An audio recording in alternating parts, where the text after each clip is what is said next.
Our campaign began on the frontier road to Pridefall, a recently erected mining town of great interest to peoples from all over. The party's fates were bound when they got mixed up in the dark machinations of the Coven of Whispers, a trio of green hags served by a cult that sought to spread the curse of lycanthropy across the world, across the continent. Throughout their adventures, the party was able to dispatch their ritual and banish an evil archfey from Avantris, but not without losing some friends along the way. The party next set their sights on Goldhaven.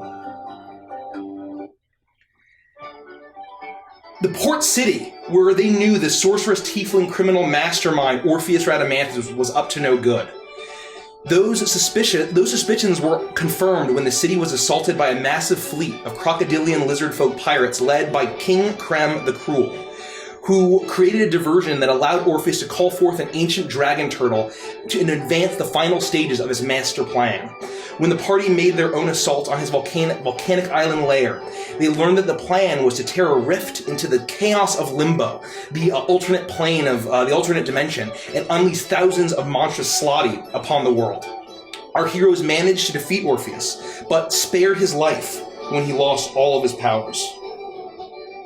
You know what's coming next.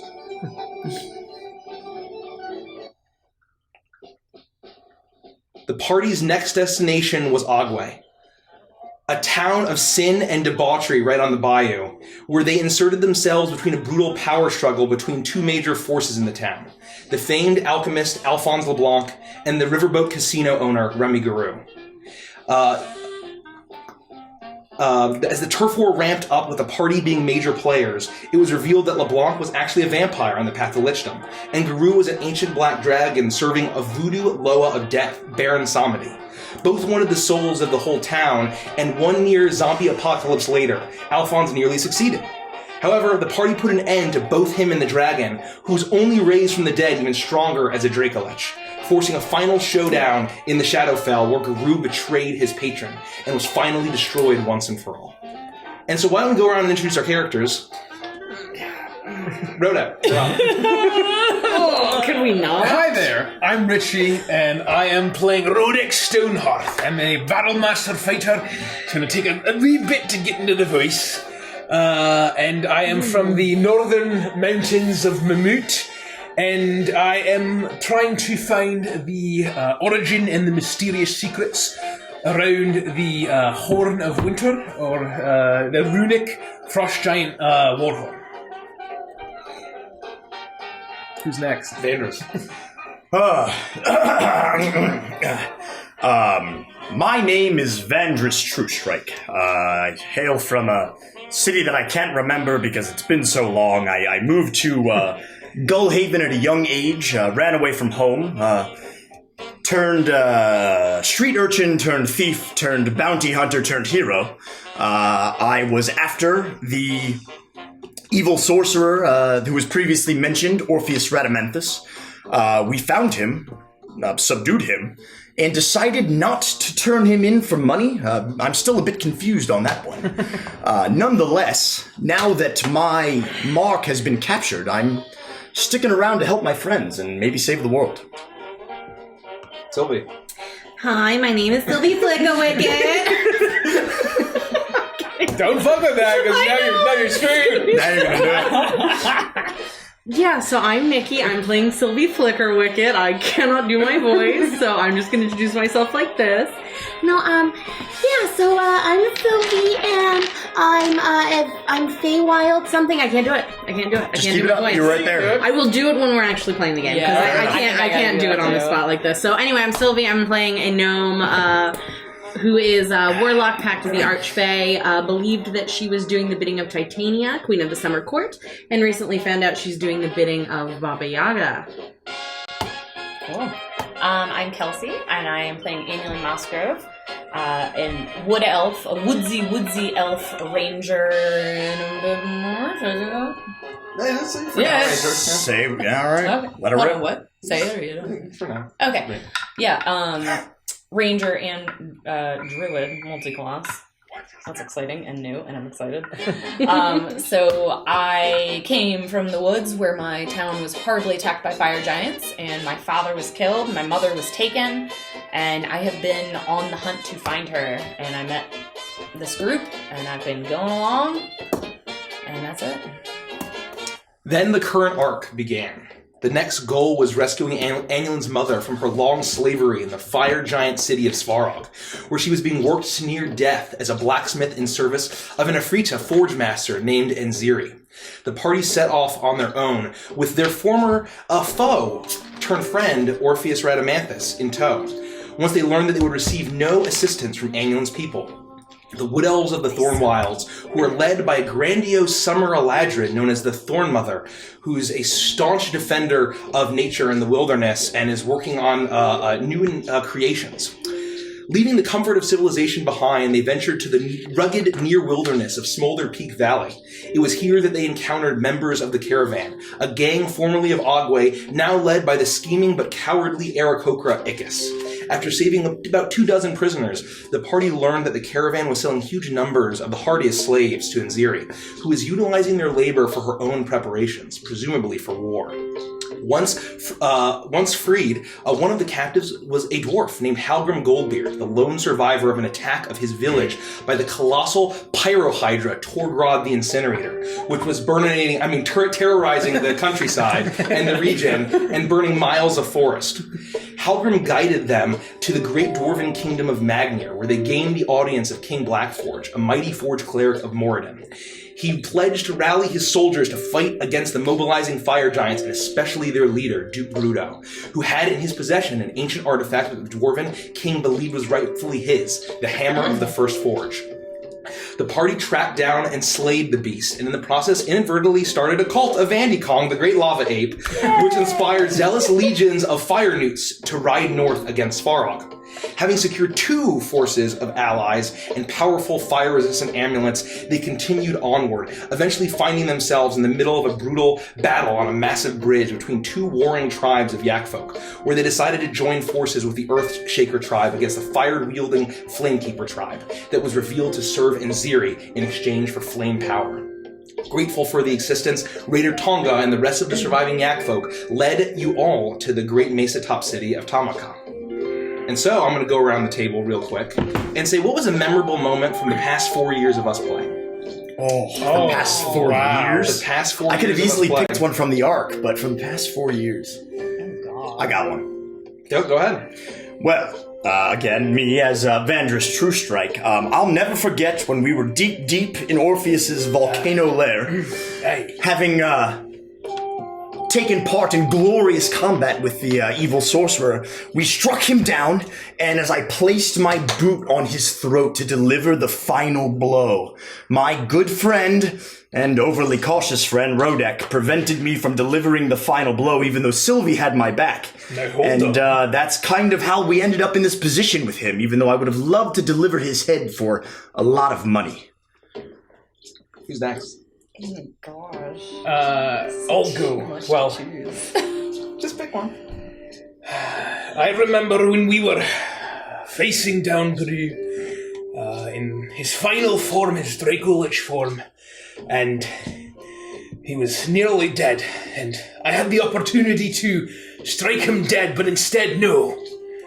I told my good wee lad friend Avantris to attack and strike, and sure enough, he delivered the final blow, and in that moment, it exemplified our teamwork and our heroism as a group. Great. The moment Sylvie found out Baba Yaga was her patron. Damn it.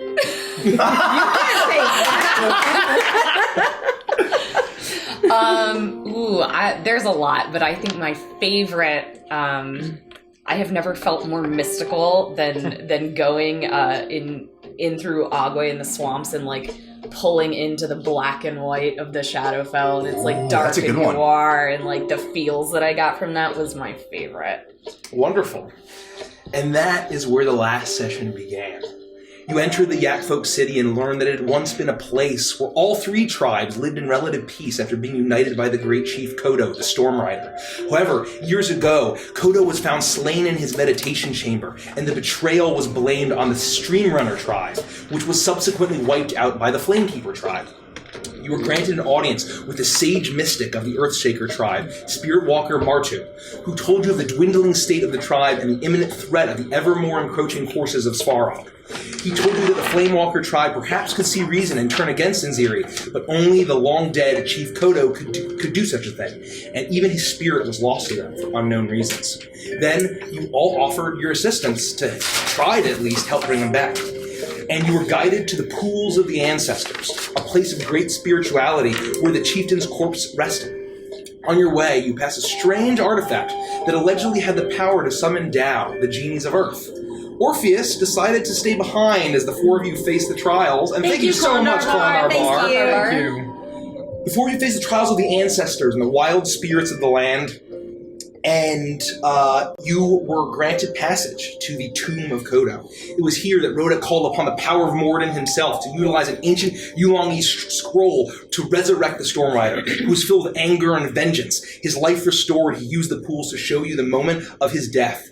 He had been projecting his spirit to speak with an ancestor, astral projection, when Inziri emerged from invisibility and cast the chieftain's Streamrunner guardian out of the chamber with a burst of flame. When Kodo, completely defenseless and still meditating, the fire genie took sick delight in shoving his face into the shallow water and drowning him. Having seen the true story of Kodo's death, you joined him as he left his tomb behind and sought out Martu. But as you arrived, you heard the commotion and the accusation that someone had attempted to steal the Tao relic, and then you saw that Orpheus Radamanthus was tiny and imprisoned in a glowing clay jar.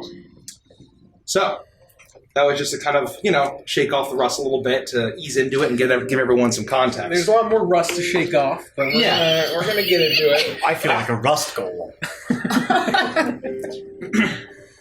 So, you all hear the thundering hoof stomps of Chief Kodo as he stomps forward. You have been led through the great winding center structure of Tamaka. And now as the incense hits your nostrils, and welcome, mortal player. Welcome. How are you? Welcome Thank to the you for family. following. Let me actually pull up my document here. And it is apologies. Thanks for hanging out, everybody. Thanks, everybody. We're gonna just ease on into it. It's been 3 months. Yeah, 3 months. Okay, so you hear the heavy hoof prints, and you hear the rumbling voice of Chief Kodo, who now only has rags around his nether regions, as he holds the spear that he was entombed with, as he stomps into the room, and you hear the angry voice of Martu that says, "This is the price of stealing our ancient relics." And you hear no, I swear, I was just going to look at it. I was gonna put it back. I promise. And then all of a sudden, silence hits as the final hoof stomp of Kodo echoes. And all of the Yak folk, you see that Martu is flanked by 6 guards as they all surround the jar. And you see that there's been a bit of a scuffle. That one of them is holding the beads of where the medallion had been. But you actually see that the large jar that Martu is holding, it's a similar make to the amulet that you had seen, as if it had turned into the very jar that Orpheus is now imprisoned in. And they all look at Kodo and immediately fall to their knees and put a clenched fist on the ground, and their eyes are wide as they immediately bow. And Kodo looks at all of them, and he pauses as you all file in behind him. "You may rise. I live." And they make no motion. You see Martu, that's still holding Orpheus in the jar under his arm. And you see that Orpheus, its tiny little diminutionized form, is peeking out, and he looks like he's about to speak, and then he stops. And he looks up very slowly.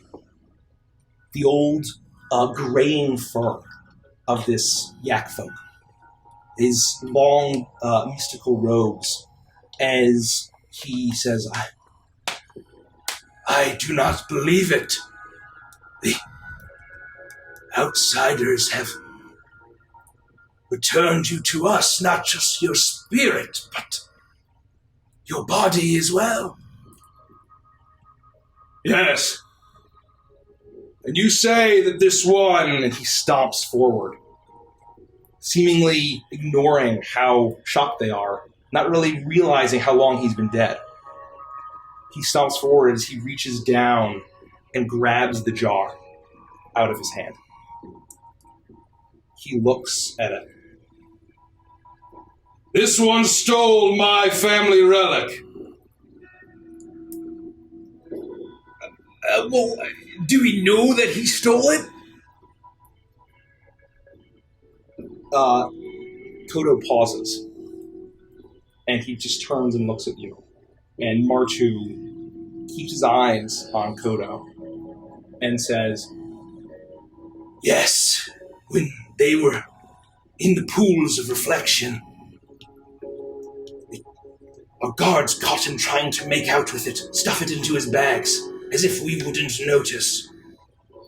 Well, I'll be the first one to say that I certainly have no love for the tiefling, but maybe we should hear his side of the story.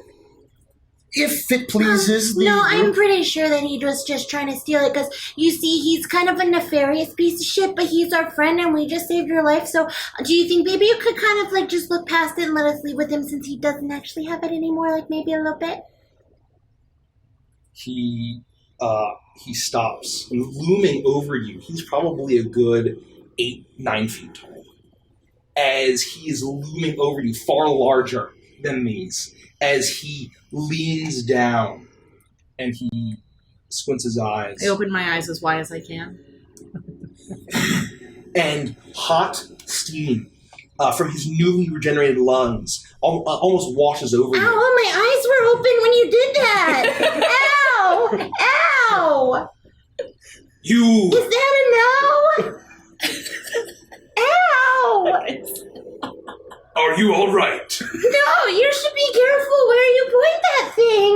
Ow, look! And my eyes are all puffy. Make a performance check.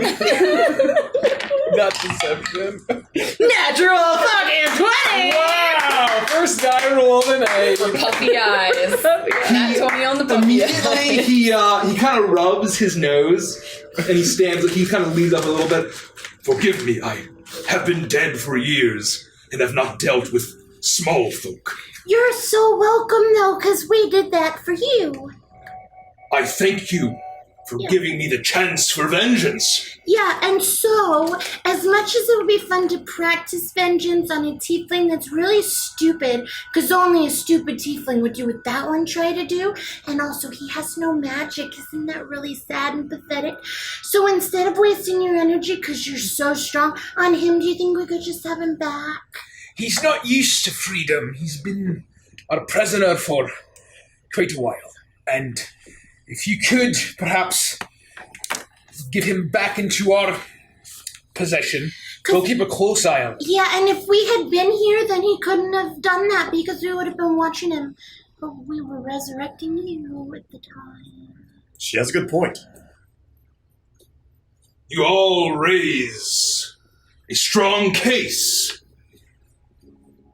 But, Martu, what say you of his soul?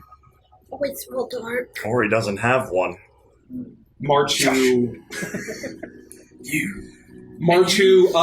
Martu finally stands, but the other guards are kneeling down. Their weapons are completely there. You see that it's mostly axes and these large, strange, like, totemic mauls, as they're on the ground and they don't even dare look up. However, Martu finally stands, his shaggy, almost nearly white fur grazing along the floor of this tent. And and as Kodo turns to him, Martu says, "There is darkness there. I have seen it. And if it were not for that, he would have not been accepted by the darkness of the Tao." And you hear a little voice like, "Excuse me, what?" As you hear Orpheus's voice kind of echoing, and they ignore it completely. And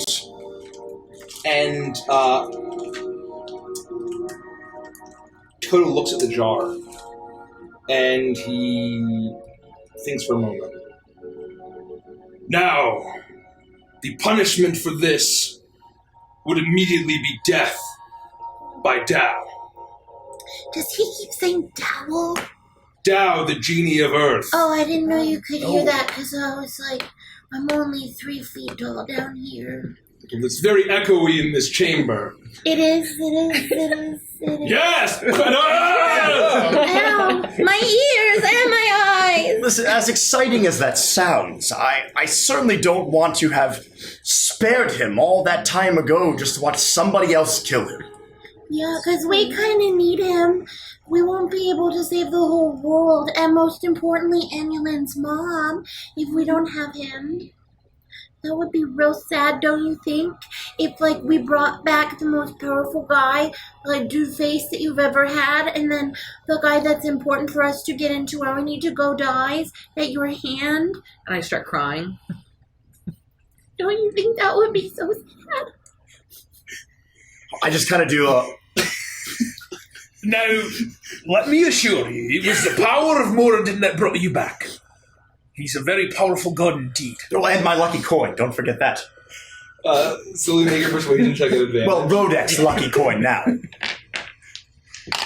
Would you like it back? No, you should hang on to it. It's got a lot of luck. 18. 18. And with that, he thinks for a moment, and he looks at the jar, and you see kind of Orpheus, like his curved horns kind of poking up a little bit, and that's all you can see is he kind of cowers a little bit. They shrink back, and he says, "Hello, chieftain guy. I misunderstand. No, I mean, it wasn't a misunderstanding, but I'm very sorry. I am very sorry. I won't do it again, especially while you're holding it. That would not make any sense." And he's like, "I'm going to stop talking now." And he kind of shrinks down. And you see Chief Kodo look at the jar and then looks down at his nearly nude form and looks at all of you and says, "Well, I owe you a great debt. And you make a compelling case. But I cannot simply free him. Martu," and he holds the jar out, and Martu grabs it from him. And he stomps away. Kodo starts to stomp away, and he says, "Martu will tell you the process of potentially saving your friend."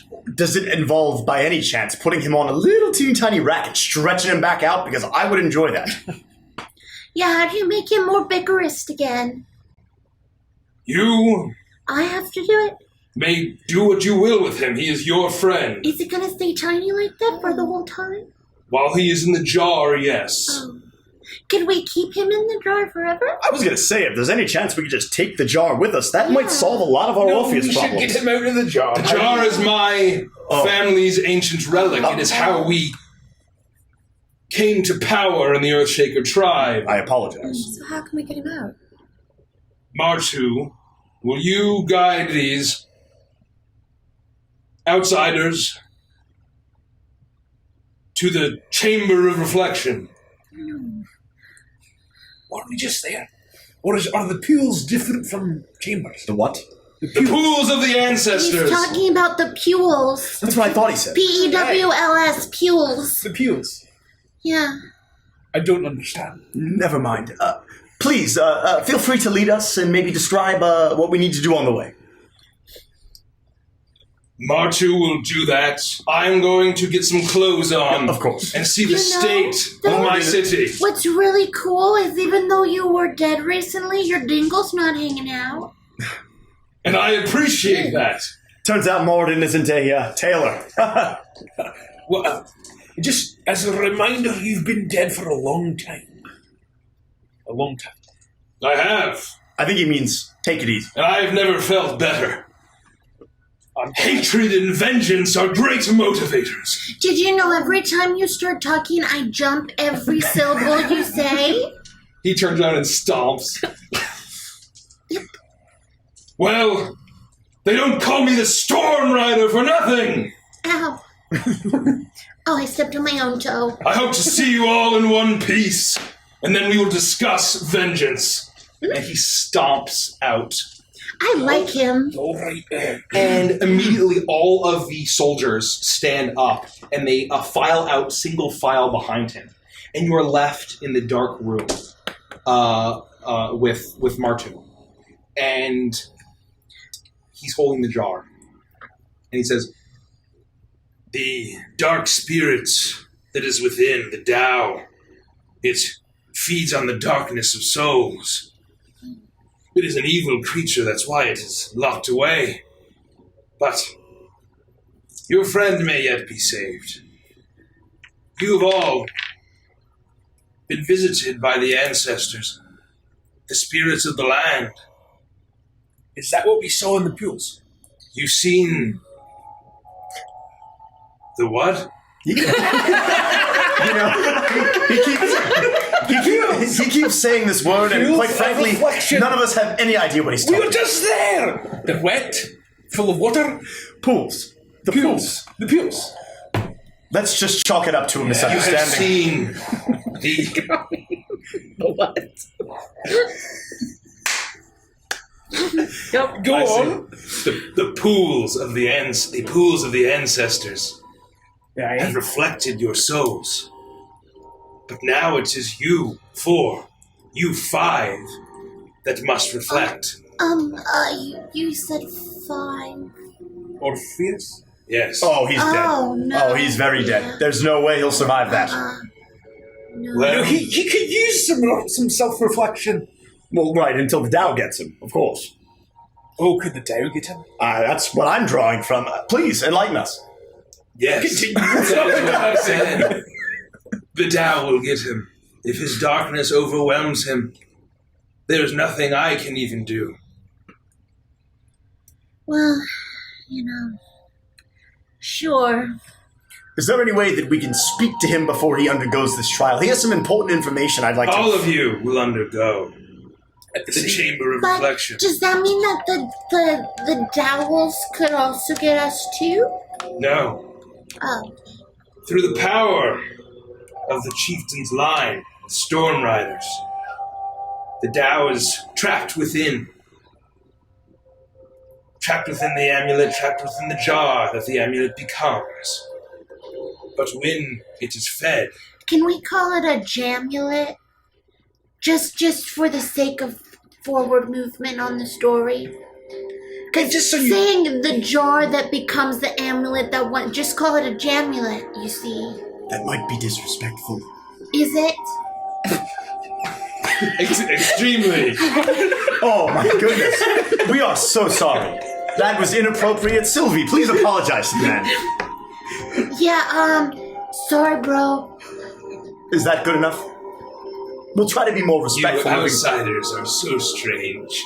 As he guides you down Yikes.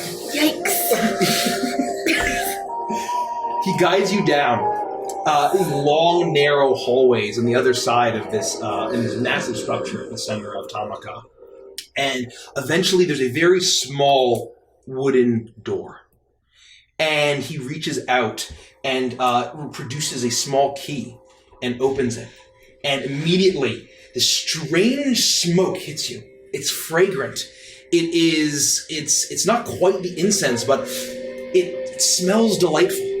And you look in, as soon as the smoke clears, you see that it's a very small room with a small burning embers and a strange pile of herbs and reagents that are just very, very faintly burning.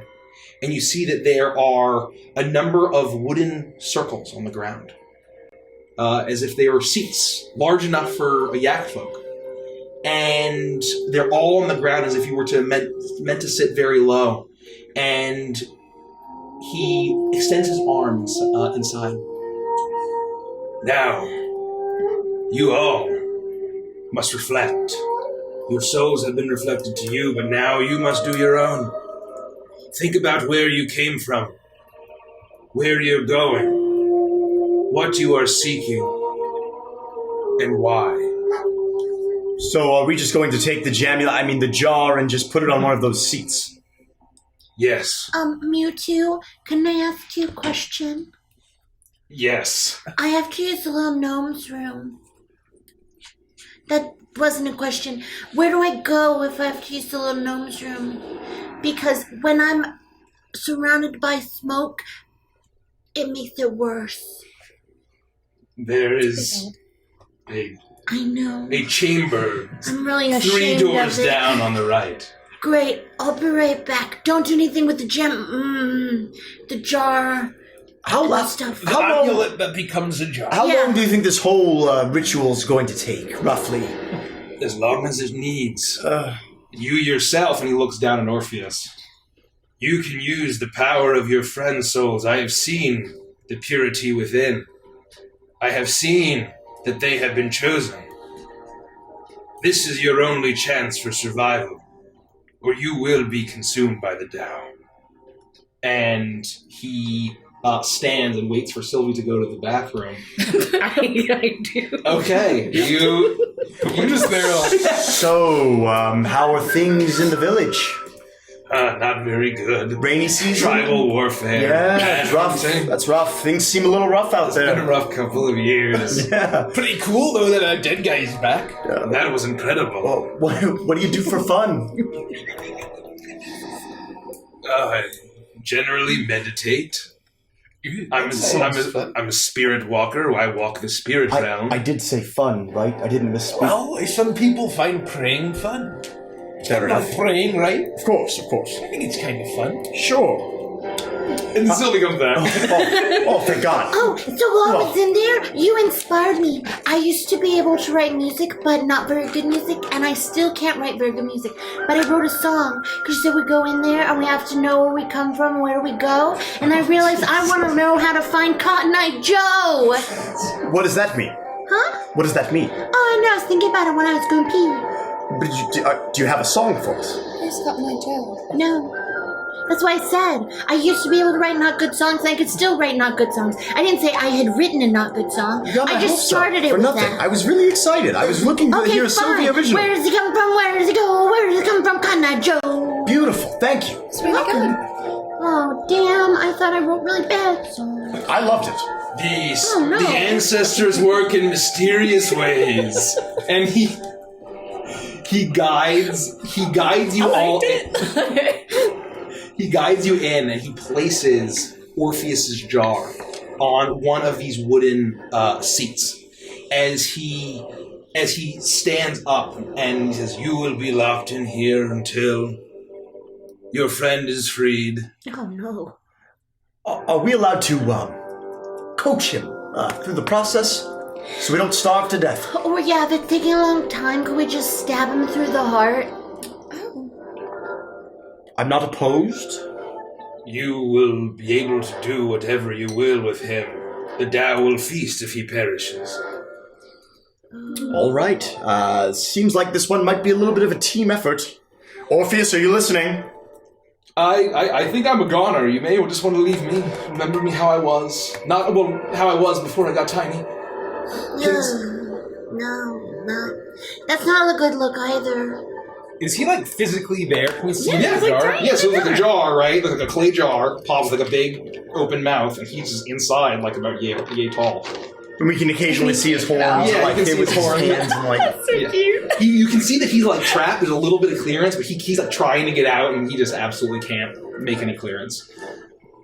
Well, may Moradin See you through. If I kind of, reach in, my finger in.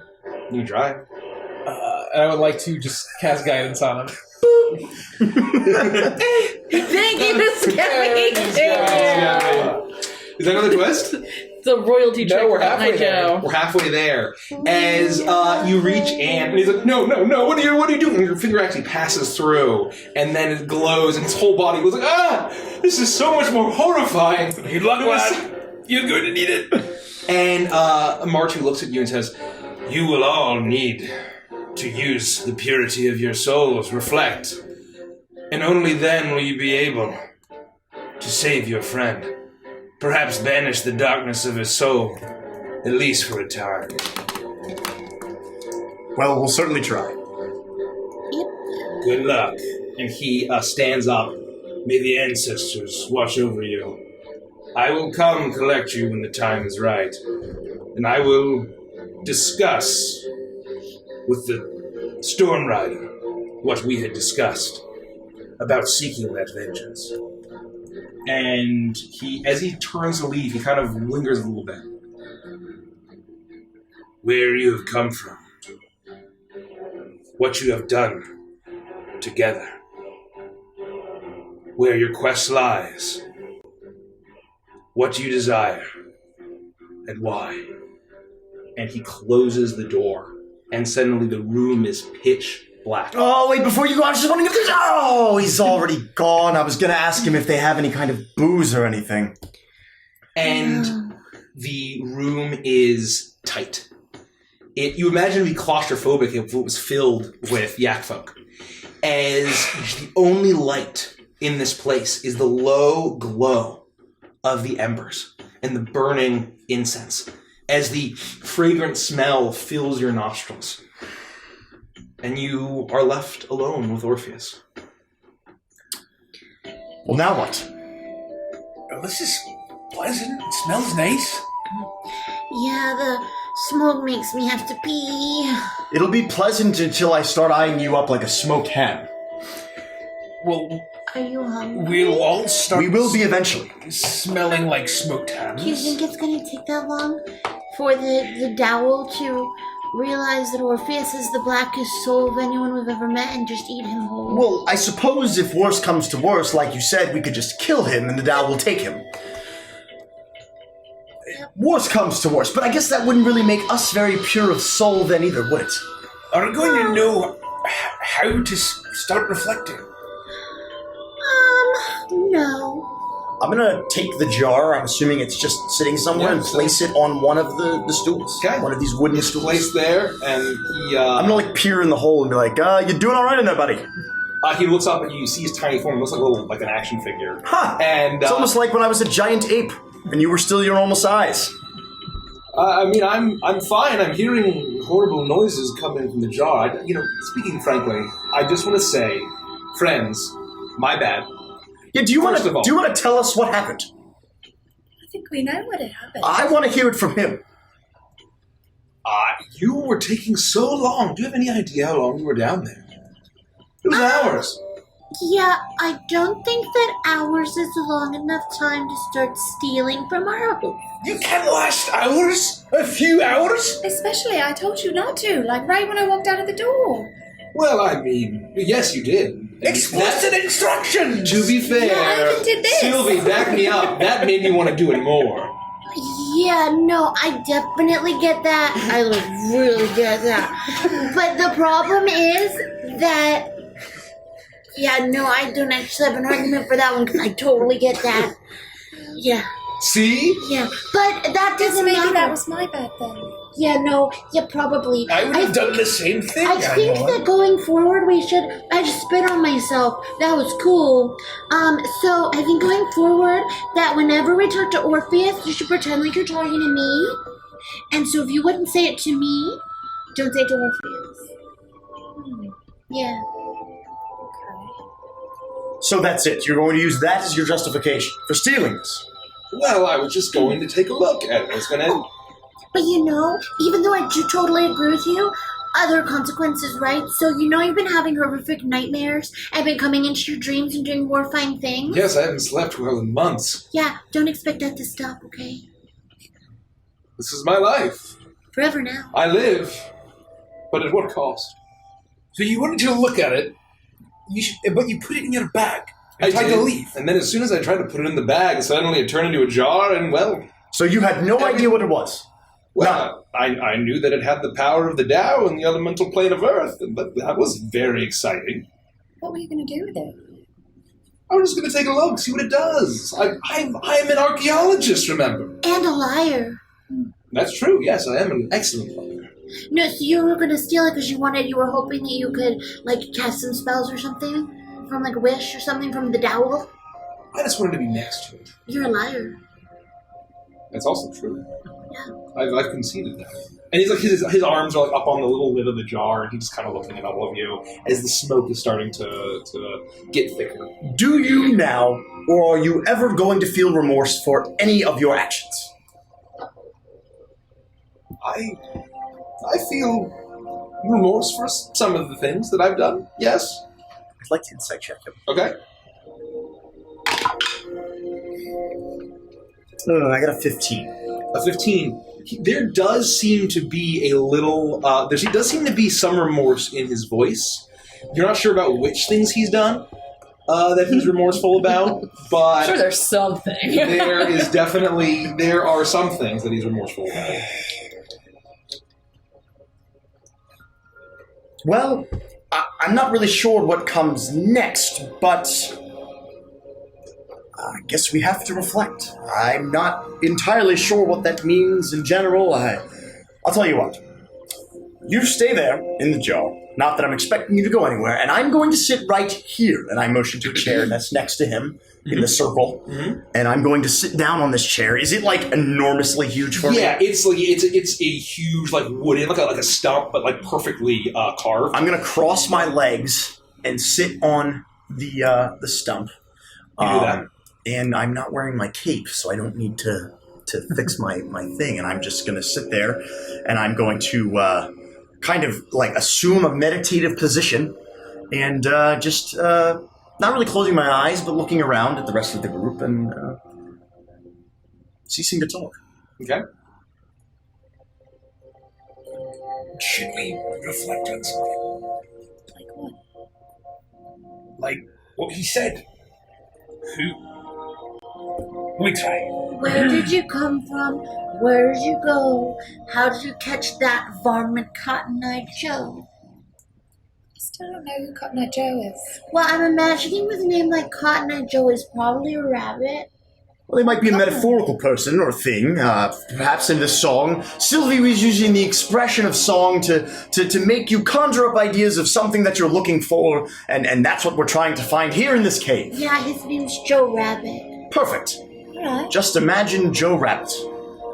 I'm imagining it. Perhaps we'll try. Yak spirits, if you can hear me. I am Rodek Stonehearth of the Stonehearth clan. Where did you come from? I am from Hrengar, a great dwarven hold far to the north. Very far to the north. I say it's great, but I don't suppose it is. And I want to kind of listen to see if things are changing, or As you inhale this incense and you begin to talk, you start to feel a little funny in your head. Then you make a Constitution saving throw at disadvantage. ooh, Oh, God.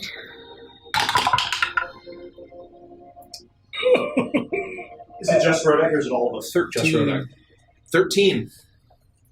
Rurik, you start to feel a little strange as your eyes kind of almost roll back and your head starts to lilt and you feel an incredible sense of clarity as the smoke starts to billow and take shape.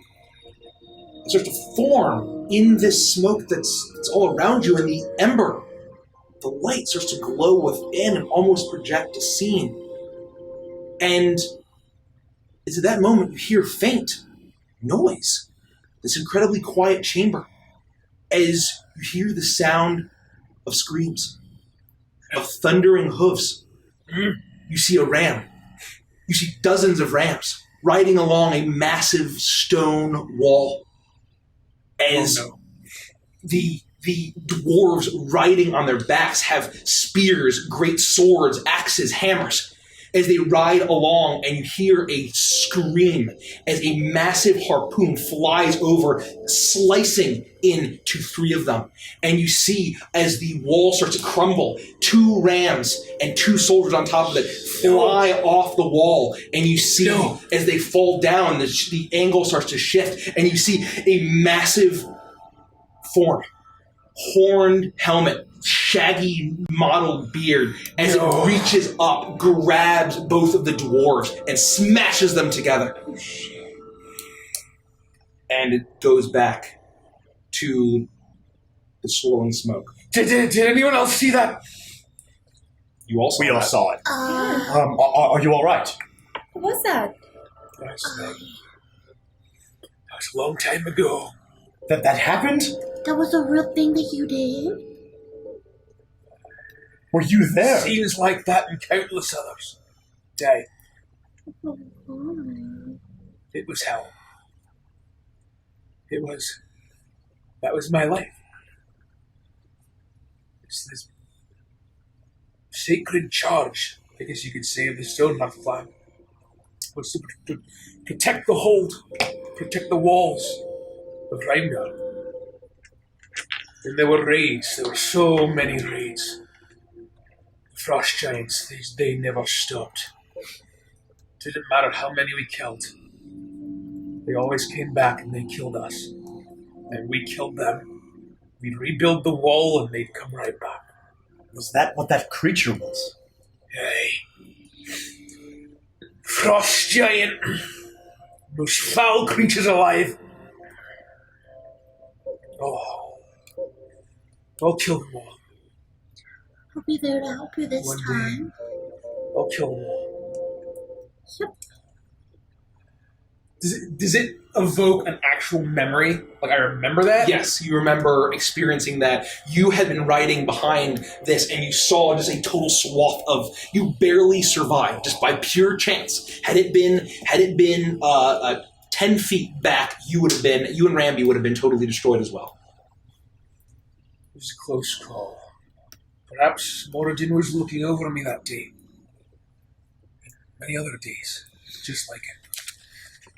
It's a miracle I'm still alive, frankly. But you are. Hey, And that's what matters. Yeah. but I am. The only thing that can kill you is not letting us cast fly on you and you falling off of a bridge. Well, let's just hope that doesn't happen and I'll stay alive forever. Yeah. Hey? Well, I think it's working. Is that? My head feels a little weird. Do you think that was it? That was all you needed to do? I mean, that was a hell of a reflection. No, I think that was just the beginning of who I am and where I came from. You hear Orpheus' voice. Sounds defanged a little bit. And that horn you've been carrying around this whole time, you think it has something to do with that? Aye, I know it does. I know that it is the reason why. It's the purpose of the war, the endless war. It's not like we haven't been assaulted for it either. That's right.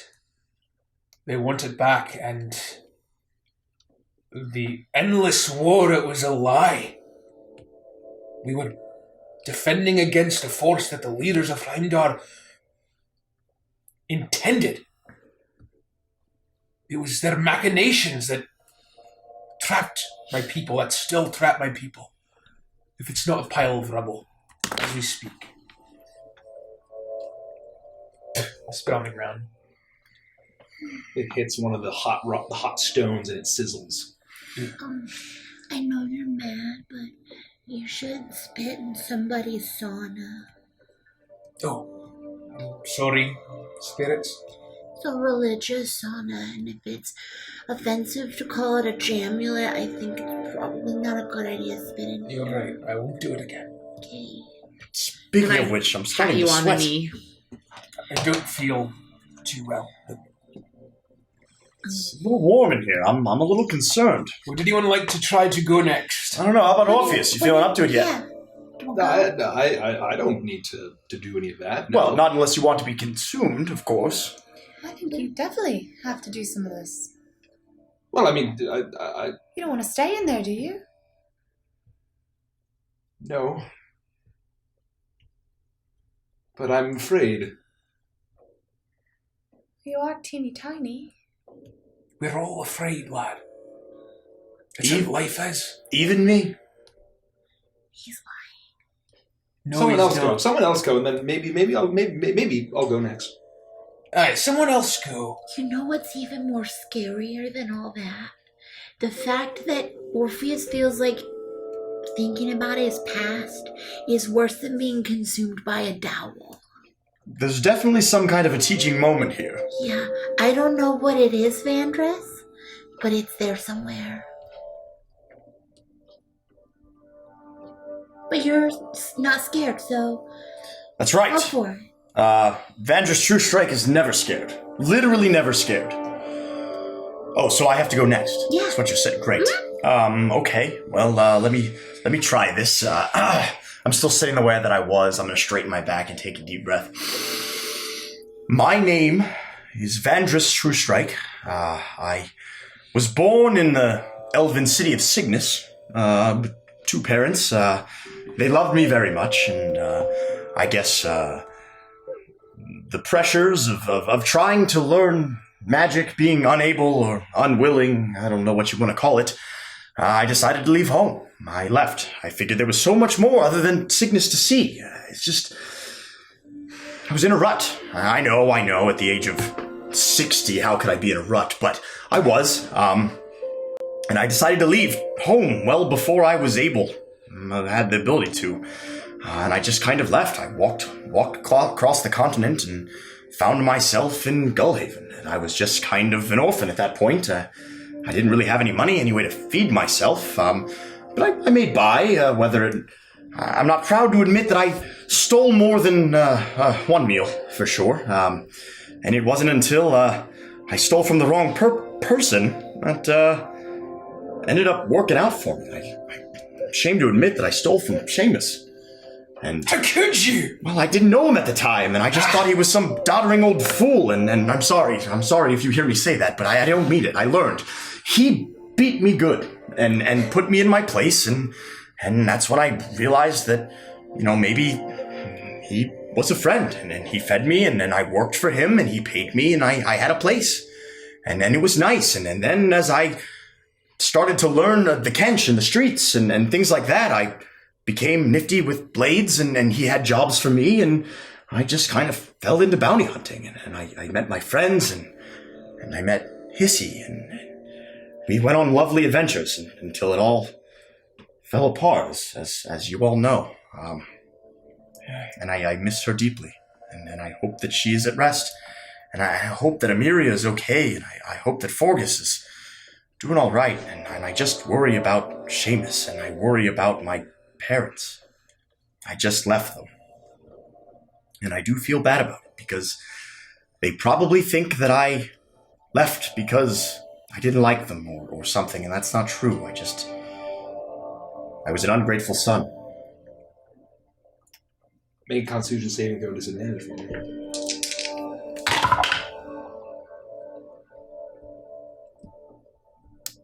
Sorry, I gotta look at my... It's very low. 10. 10. Immediately, as soon as you finish that sentence, you inhale, and you see Vandris kind of get the same response as his eyes kind of glaze over. And you feel strange, good, sad, it's hard to tell. And then all of you see the smoke start to shift. You see an old wooden door. It looks like it's been in disrepair. And you hear voices on the other side. You hear protesting. Voices that sounds familiar. It's Hissy. She doesn't want to go inside. She's getting a bad feeling. You hear Forgus, who's conflicted. Taiki and Emiria, you hear their voices. They're all together. And then they're not really sure. And you hear Vandris, confident, sure that the mark is in there, pressing his group forward. The door opens. You see the shapes enter. And as you see on this lower floor, the building that you had all been in, it shifts around. You hear shrieking banshee wails as they erupt from all corners. You see sheer terror. None of you had seen anything supernatural like this, and the eyes on every single individual figures, all of those people that you recognize, are filled with pure shock and fear. And on everyone, except for Hissy's. As she starts to emanate an energy billowing in the smoke and the embers, you see Emiria look down at her. A sense of understanding and pure terror as Forgus grabs her around the waist and sprints out as a burst of light emerges from Hissy as all of you make it out of the building. And you turn back for one last moment as Emiria tries to look back and you block her way, but you don't have that luxury. You look back and you see the horrible blue veins going all over her face as the necrotic energy saps the life from her. And the door slams. And the vision shifts.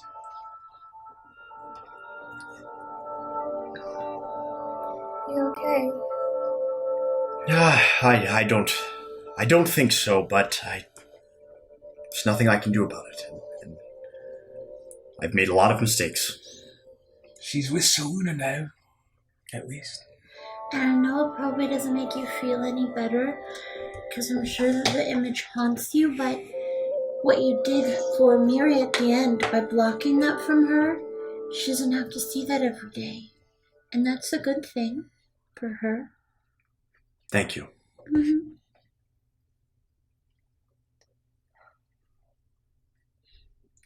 Who's next? No. Definitely not. I'm not following up. I'm not following that up. I would rather be consumed by a dowel, I think. I don't want to... I want to remember my home the way I remember it.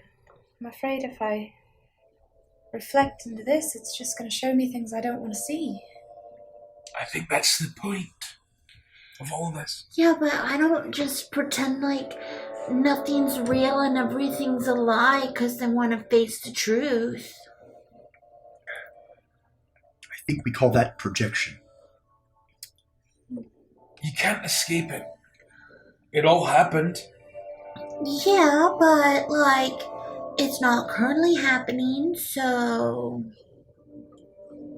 Well, you know, the point of this chamber is to reflect. Well, why should I have to do that?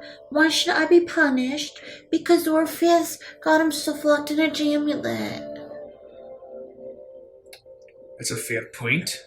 Yeah, why should Annulin be punished? Because Orpheus got himself locked in a amulet. Especially after I told you. I don't make the rules. That's probably part of the reason. I don't know how yak magic works. I kind of disregarded them when I was doing my research here. The way I... Mad Jack, it's a little... Yeah. It was a little more spiritual than I cared for, but golly, is this potent stuff. The way I see it is all of the things that we've come across so far haven't been fair. None of this has been fair to any of us. But we press on. We don't have a choice.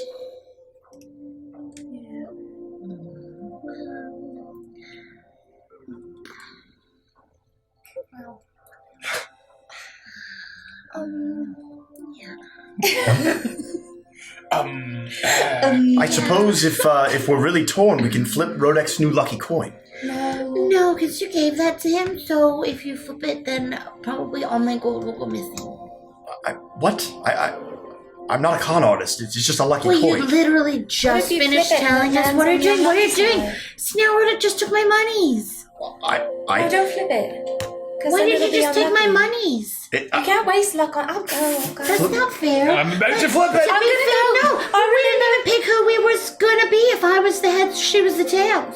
We didn't even pick that. So go. Oh, sure. But hold on. I have to finish telling Vandris this thing. Because you just said you're not a con artist, and you just finished telling us that you stole from an old man. Con artist. Thievery is not conning.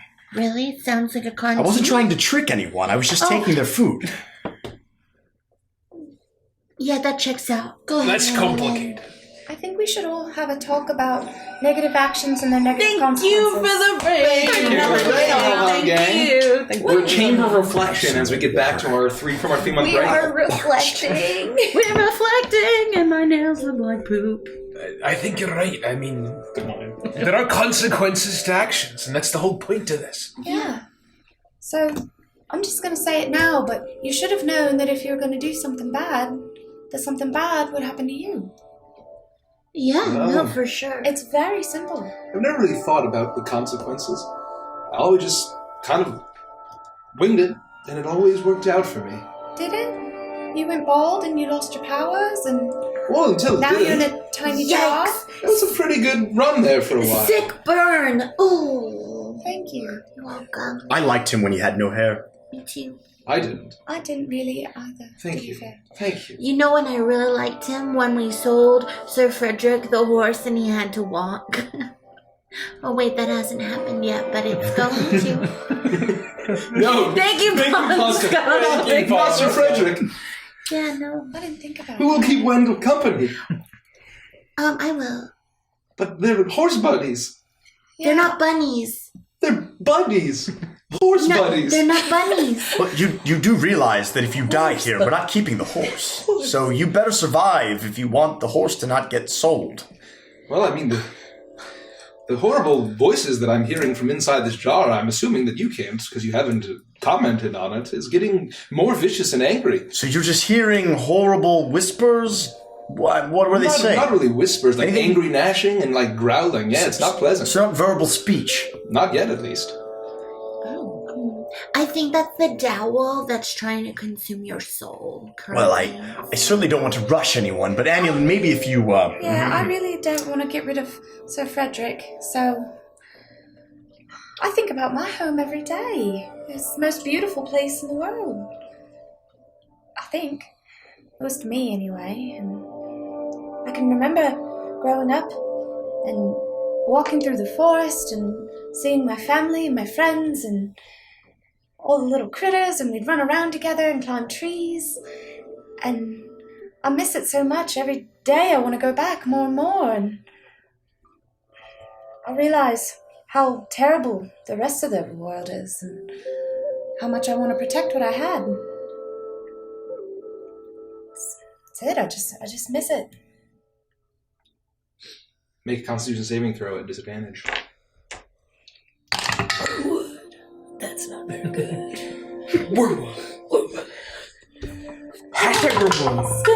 Every time you roll. the dice tower is great. My rolls are not. You said con saving throw? Yep. A disadvantage 8. An 8. Annulin, you feel like a strange, pleasant, warming feeling come over you as your eyes kind of glaze over. And then the smoke starts to shift. And you see a tiny little figure.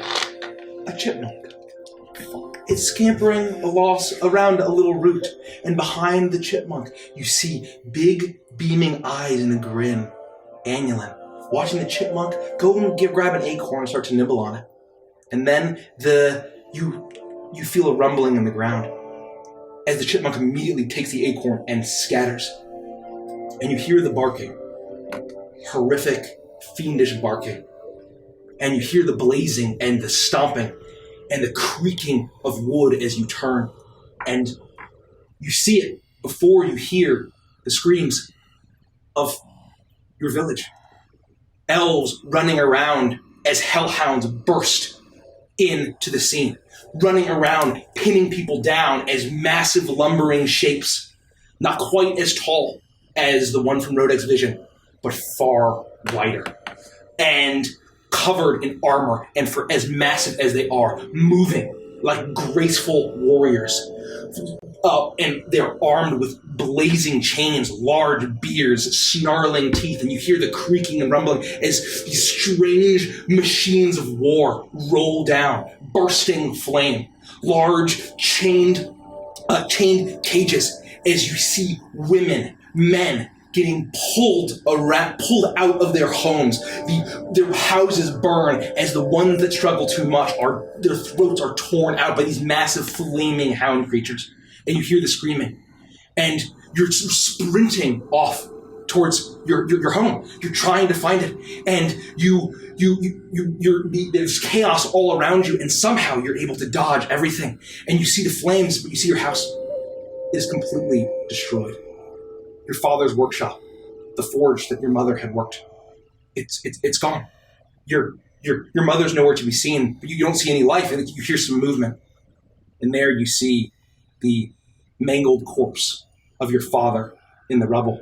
And you hear the screams as the fire giants all turn and they start to leave. An entire wagon full of slaves. And you hear the same familiar scream. And you see your mother being carried off by a massive shape.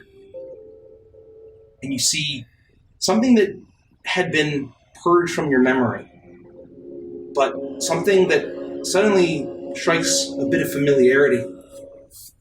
Standing high on the hill, a lone figure, hooded but feminine, and blazing eyes from beneath the hood.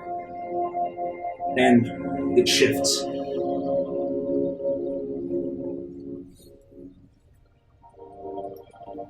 I've never had to see that again. I'm sorry. Do you want me to hold your hand? Yeah. It's clammy a little bit, but that's okay. It's kind of sweaty in here. I thought what we saw of your home was beautiful, and I'm sorry that it's gone. And you look so much like your mom, too. And if that's an indicator, then she's just as strong as you are, which means she's probably doing really well, I bet. Yeah, considering, you know. Yeah. I'm sorry that I called you Clump on more than one occasion. I didn't mean it. It's all right. And we'll save her. We will. If we have to kill every giant, no matter what kind, we will. Yeah. The feminine figure on the hill, size-wise, Did look like an Eladrin size? was it like a elfie size or like a giant size? Maybe your hair is fashioned like a rose or something. Like maybe a little under the hood. Like, can we tell? It seemed large. Oh. Probably in a It's Frito. probably in a Frito. The glowing eyes. I shouldn't have gotten carried away with the fae. Yeah, me too. I'm with you. I was right there with you. Yikes! Alright. Was that Nzira? You saw her that day. I don't know. I mean, you couldn't have known at the time. There would have been no way. I guess I just blocked it. There was so much going on. I never even really thought about it before. It's a lot to process.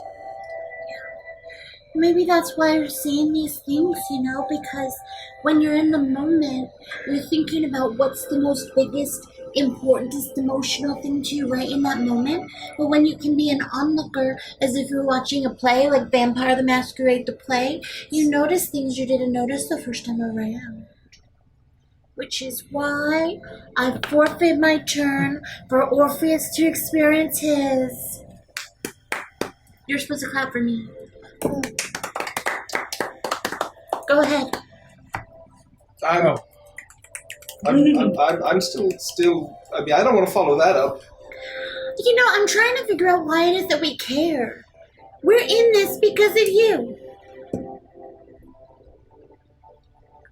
You know he's going to go last. I know, but I could at least give it an old college try. True? Do you even know what a college is? Yes? What is it? I used to work in one. People go to study and You didn't learn. used to work. You never worked a day in your life. It's a place either. of higher learning. Nerd. My father always said if you like what you do, you'll never work a day in your life. Aye. I used to love to steal. Me too. I used to, and I still do, apparently. I guess everybody's right then. I've been saying it for a long time, Orpheus. In another life, you and I could have been good friends. Well, maybe one life for another. My name, Strange Yak Smoke. As I change the music. Is Orpheus Radamanthus. Thank you, Thank you, the game 910. Thank you. Orpheus Radamanthus. My father was judge of a little treetop city in Yulong. I didn't like his rules. I didn't like how he handled things. I didn't like feeling confined. I felt like cattle. And so, I did what anyone would do in that situation. I sought freedom and joined the circus. Didn't take long for me to travel the world. It was a mix of beautiful and terrible. Mostly terrible. You don't realize how unfree people are. All over the world, all walks of life. Power lusters and people that would crush on their boot on the throat of every single individual. But at least I was free. And sometimes the common folk don't even realize that they don't even want freedom. They don't like the strange outsiders with the funny animals, the funny costumes, and the juggling pins. And so, when the ringleader made a bad decision in which place to stop, everyone died, except for me. And then I became a college professor. That was even more soul-crushing. And then, you know the rest. I'm waiting.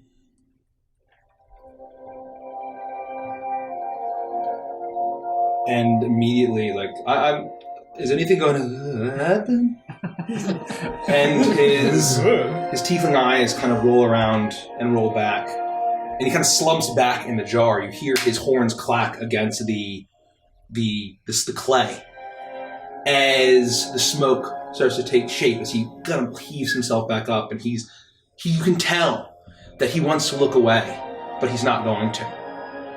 And before anything takes shape in the vision, you hear the creaking of a tree, the straining of rope, and the howling of wind. And you see a young tiefling, teenager, in the utter burning ruins of what would have been a circus. You see a slain owlbear off to the side. And you see this young boy, his eyes are staring up, couldn't be older than 16 or 17. He's staring up at a tree, and hanging from that tree, a rope around her neck. A halfling woman. One that you've seen in your locket. Her face is bloated, her eyes popped out, as a large human man with a red coat lies with a pitchfork in his chest. And the smoke shifts.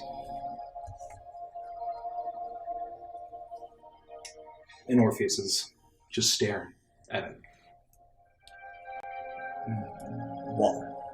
Why did they do that? Common folk, peasants, hicks. They don't like the strange carny folk that bring a pestilence on their crops. They don't make it rain.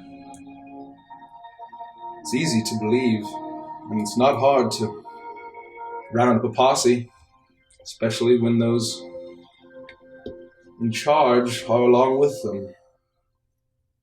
But I'm still here. You're such a wee lad. Wasn't I cute?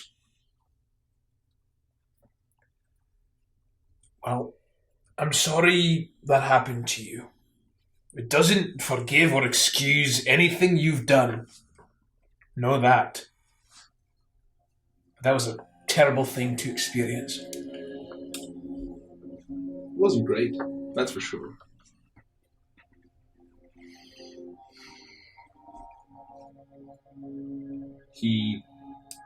Orpheus turns and looks to you.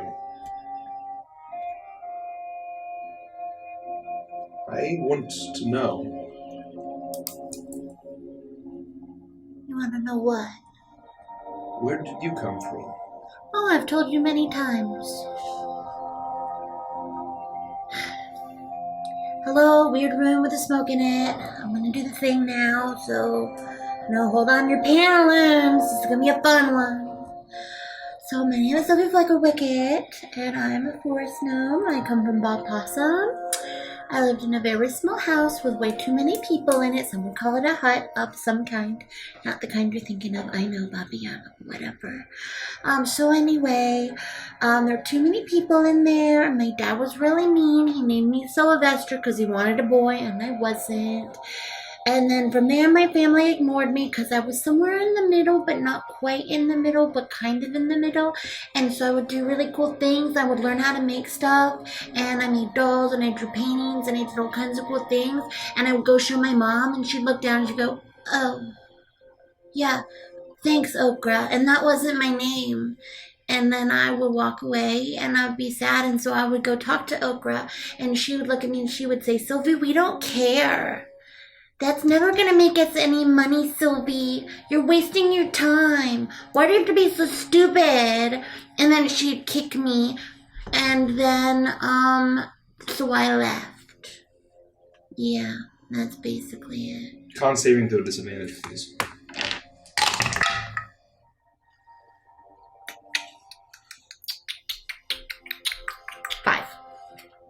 Five. Once again, your small form kind of slumps back a little bit, and it's hard to keep your head up as the smoke shifts. And you see a carnival? It's similar, it's not in ruins. It's a jamboree on a massive floating barge. It's your favorite day of the year, Sylvie. You see a small girl, even younger than Orpheus was in the previous vision, as she runs around big old fried fair food, as you see that there's all carnival games and crowds running around. You see you see Evangeline, and you see people who must be Sylvie's siblings, all forest gnomes. And then you see the small girl eating a big bite of a pastry, and then looks down at the very end, almost hidden in the swamp. A small tent. A silver-threaded fortune-telling tent. With a sign that says Madame Zostra, Emporium of Mysterium. You see the small gnome go in. 5 cards dealt. The most special child to be born. A child of the stars. A child of her grandmother's love. A child of the 7 paths. A beautiful maiden. And suddenly, you see the girl. The smile is beaming. She runs out and sprints, carrying the cards with her. Finds all of her siblings, rounds them all up. You see looks of hesitation, of irritation, and frustration as they all follow this young gnome. And she drags them all to that same corner. And she points at it, and they all have stone faces. You hear, yeah, funny, Sylvie. And you turn and look. It's gone. You see her pleading and begging, saying that you hear, I'm special. And they all turn and They walk away and ignore her. And you see a young gnomish girl alone. The smoke dissipates. You're not alone now. Oh, yeah, I know. But when you're by yourself in your room sometimes, or when you give one of your favorite people a doll made of poop, and they don't really like it, sometimes you feel the same way that you did back then. Sometimes you know. It isn't easy to be lonely, but we've always appreciated all of the gifts you've given us. Aye. Great. I still keep my wits about me all the time. Good. Right. And if you ever lose them, you'll die a horrible death, and there's nothing I can do to protect you now. Sorry, it's just how the magic works. Or you get my left arm. Well, obviously. After that vision, Sylvie, can you please make an Arcana check, please? Oh, shoot. Mixing it up a little bit. 12. Okay.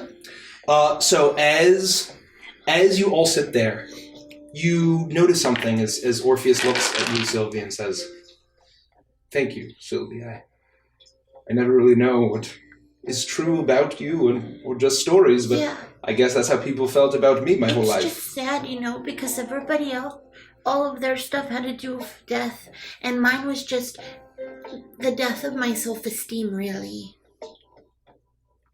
That sometimes is worse.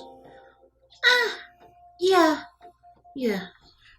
Don't underestimate the power of self-esteem. But I was a cute kid, right?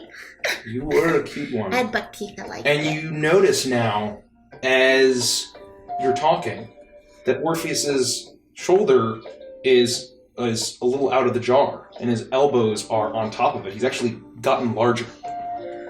And... Orpheus? Yes? You're getting bigger. Maybe get out of the jar before you destroy it, and then we're all sentenced to death or something horrible. Oh, is that all we had to... Oh, come on! I think you'll have to finish. I think you have to tell where you're going, and then how to find Cotton Eye Joe first. We're not done. No, we're not done. One more round. Oh. But this one should be easier because it's less of our dark secrets and more of what our hopes and aspirations are. And that's way more fun. No, we have 2 rounds left. No, just one. Well, and what might they be? There are a few things. What we've done as a group, and where our quest lies, and what we desire and why. That's 3. That could all be wrapped up in one thing. It's worth a shot. Out of character, can you tell us what the three are? Like, can I write this down real quick? It's not a... I just want to try to cover it, Yeah, no, it's not a... I need the guide. I need the prompt. Thing. Yeah, I need the prompt. What we've done... Did that. Okay. Oh, well, that was where we come from? Mm-hmm. Yeah, okay. So we've just sort of done who you are and where you come from. Got it. And then we have what we've done and where our quest lies. Okay. And then we have what we desire and why. And okay, I see. What we've done and where our quest lies is kind of together. Yeah. Okay, all right.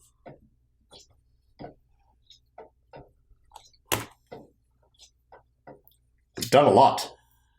Yeah. We've done a lot. Where does one even begin?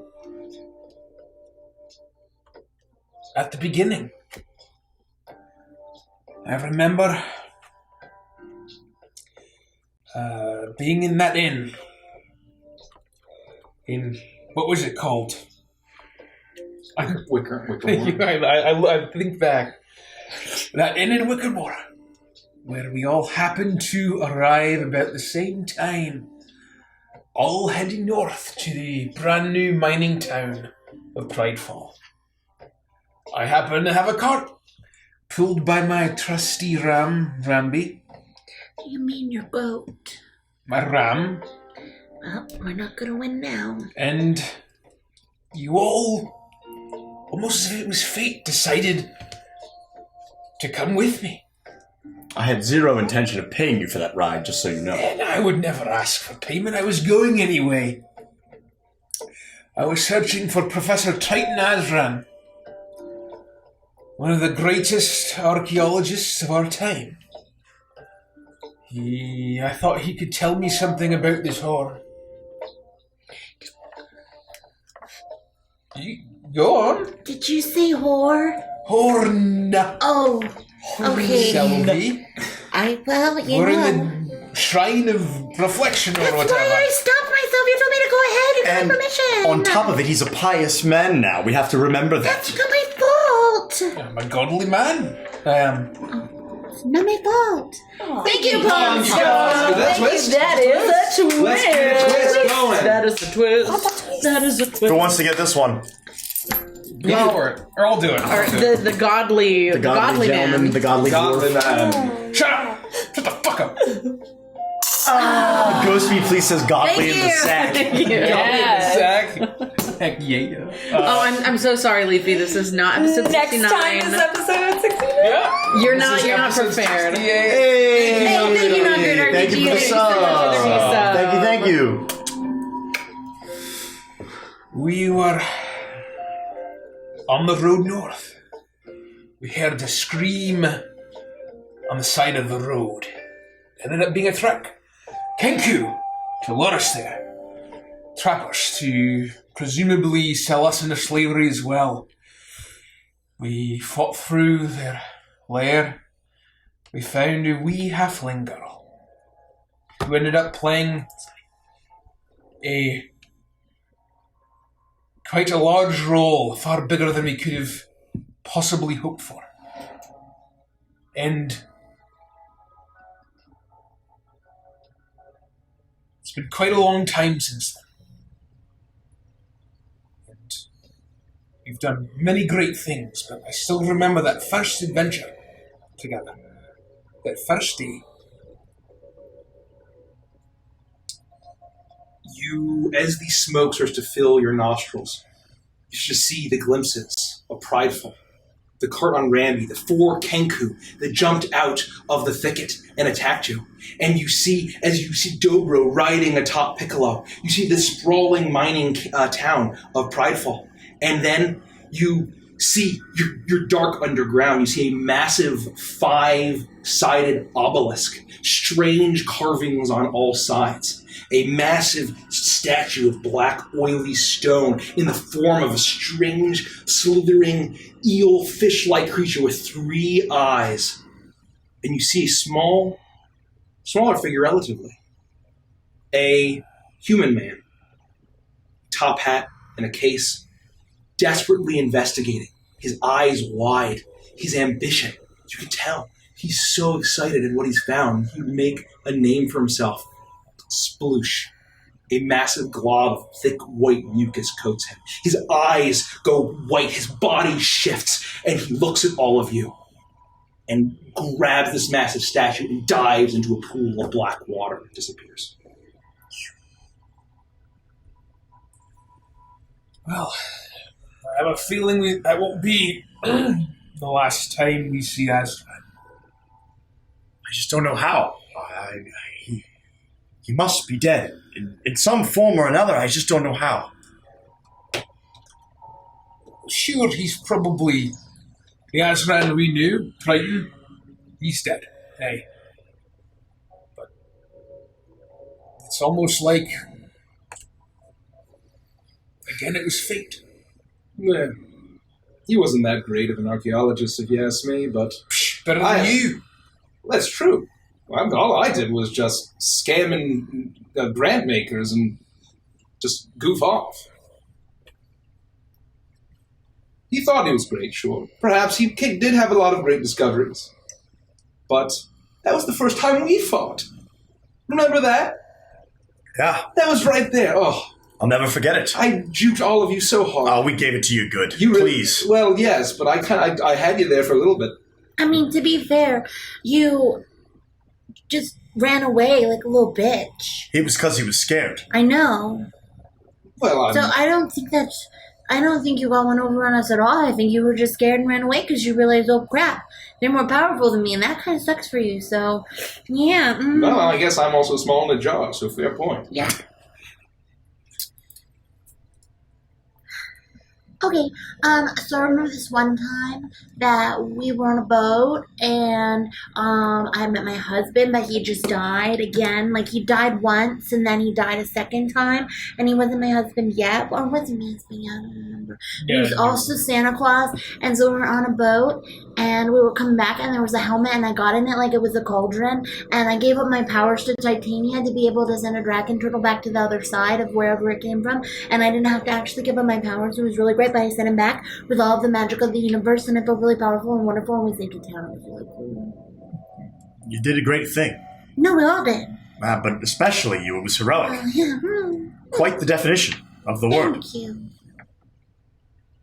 Once again, you feel that pull on you as it washes over you. It's a comforting feeling, despite all of like the darkness you just experienced. It almost feels freeing as the smoke starts to bellow, and you see the ship, the crew of crocodiles, crocodile lizard folk that are taking you home.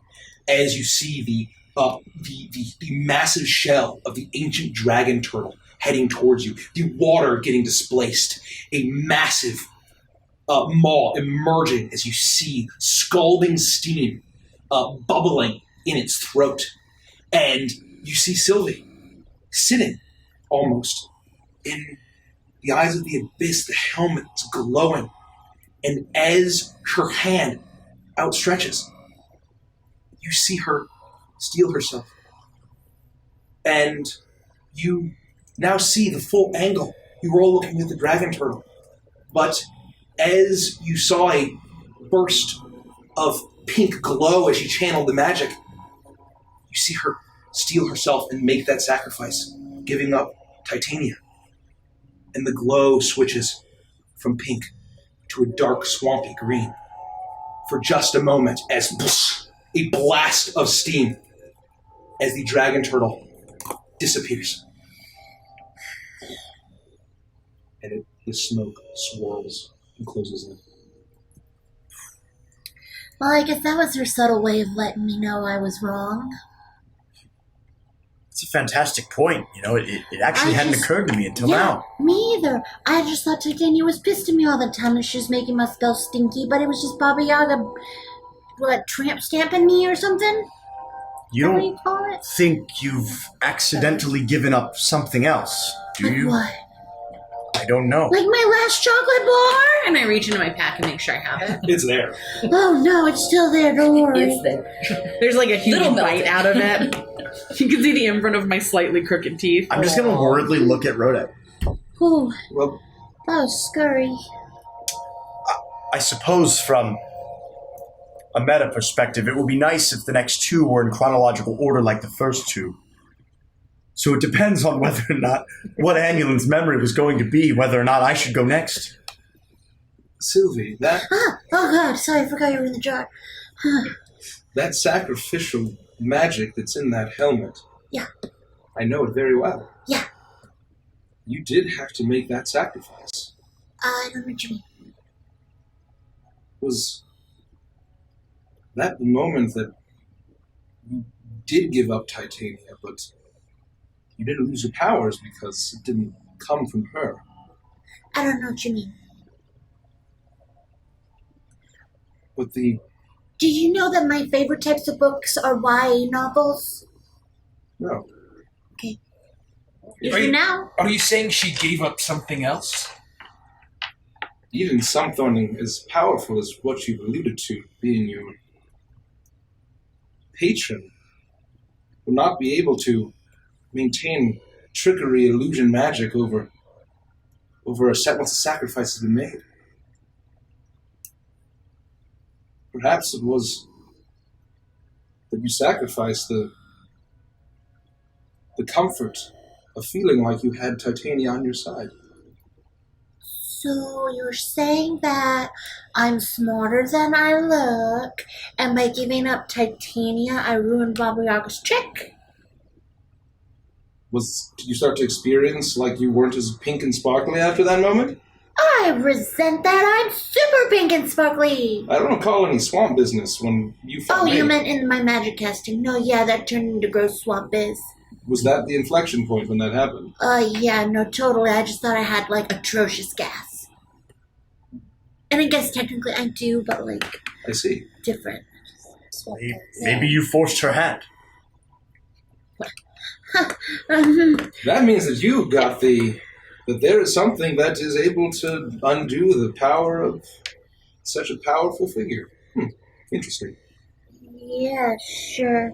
I'm not really picking the put your laying down completely, but I totally get it, yeah. Yep. Interesting. Yeah, no, we're on the same page. For sure. Totes get it, yeah. So I don't understand what he's saying, because I know. I mean, I totally get it. We can talk about it later. I mean, we don't need to, because I totally get it, yeah. We'll talk about it for Rodek's sake. Make sure he's on the same dwarves page. Dwarves are so stupid, I know, right? especially... Very and stupid. He's like recently come into magic, so he doesn't understand the whole thing. You want to talk about this later, though? Yes, we will. For Rodex. For Rodek's sake. Rodek's Of course. sake. Yeah, so who wants to I go don't even have to be next? there. I'm sorry for not... What arc is your favorite moment from? Yeah, what's the mark? You know, that's not really my strong suit, keeping track of the arcs. Why don't you start by telling us a little bit about what your favorite moment might be, and I might be able to go ahead of you or after you. Because it would really make this whole thing flow really nicely. Like all the things are up there and they're swirling around. They're all there. Vanders, maybe you go next. I know what I want to say, but I don't know when it was. You tell us before or what after. you want to say, and we'll let Please. you know whether you go before or after. I think it was the time I was most scared. Which was? It was when we were on the parade. Just as good. It's just before or after. She can go first. Perfect, go! Oh, see? I knew it all along. Yeah. Mark. What arc is this? Arc 20? I don't know. This is our fourth arc, ladies and gentlemen. The last arc was our third arc, which is where this moment is from. They all run together in me. I don't know when they stop and start because the story's so fluid. That's funny. No, I don't. It's all meta shit anyway. Yeah. So, I remember this because I was the most scared I've ever been when we were on the parade, and then it was like all of a sudden we were surrounded. It was all these unnatural, horrible, dead but alive things, and I knew they didn't belong there, and it was... I've never felt so uncomfortable and so wrong and horrible in my life, but we made it through all that, and we fought through something that I thought would certainly kill me. Kill all of us, and we kept pushing through as a group because we had to. We had to do what was right and make it to the manor. And that didn't get any better then. It was room after room of horrible, horrible things. Spectres and ghosts and crying dolls and all these horrible things. But I know that I wouldn't have been able to do it without all of you.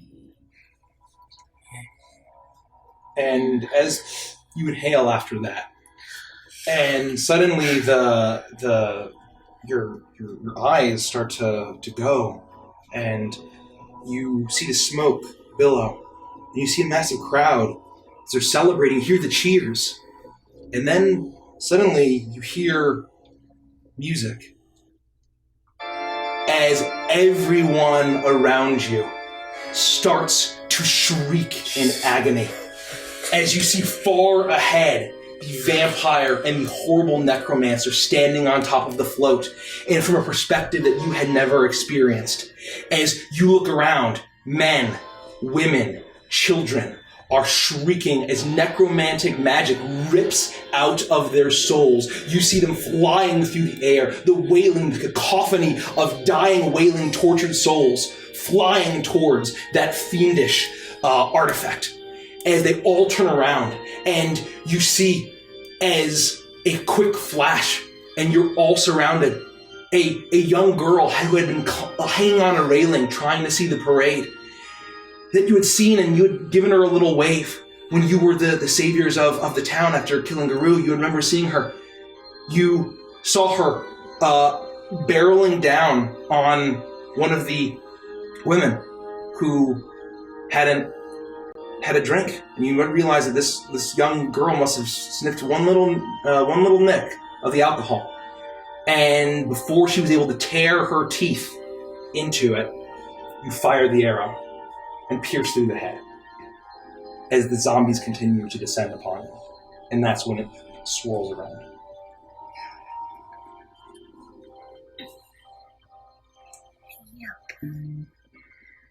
So that happened. We've been through some things.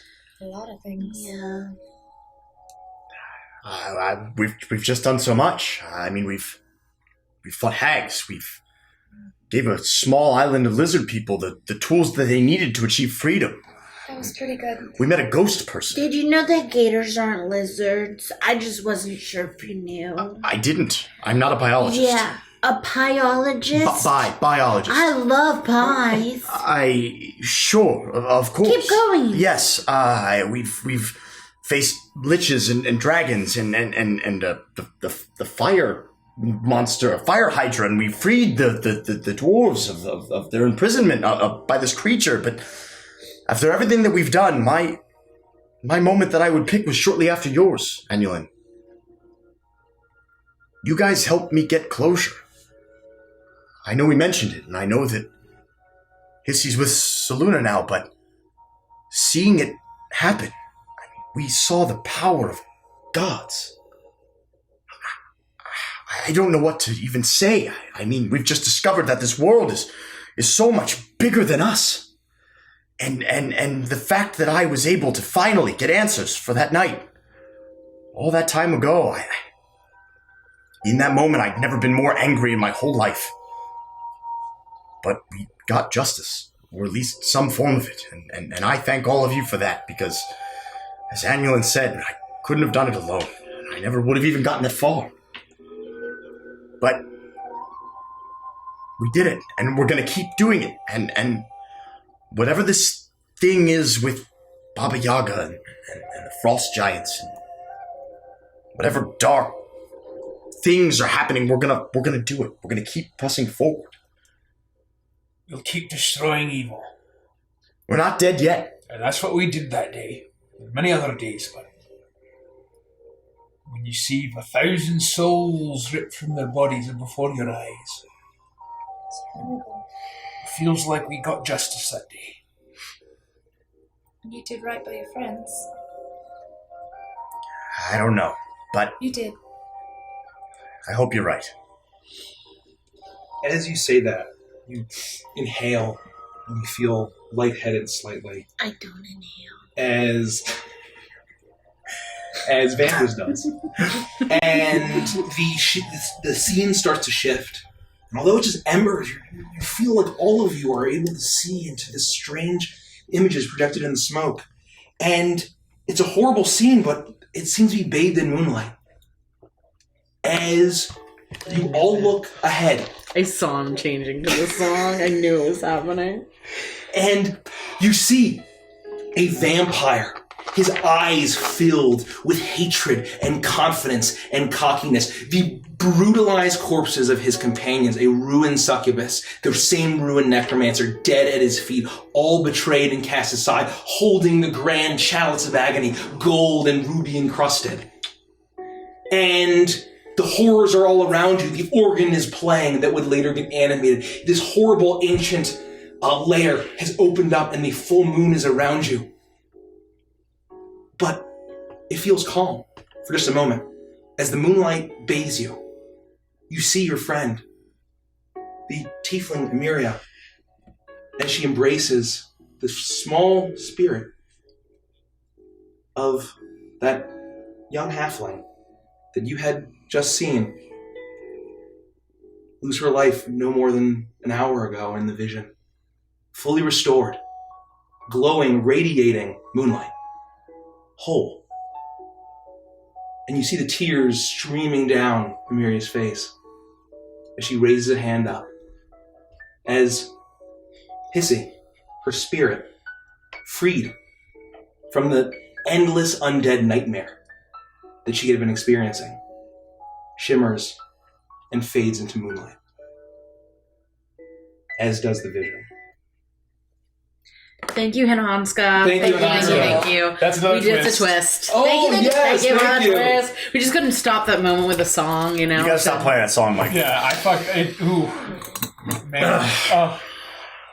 Shut the fuck up. Oh, yeah. Shut the fuck up. Thank you. I like it when it's a little bit sad. Yeah. I like it when it's a little bit. I was waiting to see what your face did. Jesus. So disappointed in me. And so, with that, Orpheus looks at all of you, and he nods and says, wow, I mean, at least I may have been a supervillain. Emphasis on the super. But at least I wasn't as much of a fucking monster as that man. So you're alive right now and he isn't. Yes. Well, what's a moment I remember? Oh, yes. It was the time I saw what changed me. I was deep in the jungles of chalk. It was going to be a simple job. Another temple, another ruined tomb. We snuck past some dinosaurs, snuck past some lizard folk. You know they're not that smart. We made it. Some of my crew had been killed by plants and poisonous animals. I didn't frankly care. I wasn't paying them anything at all. They were doing it for credits.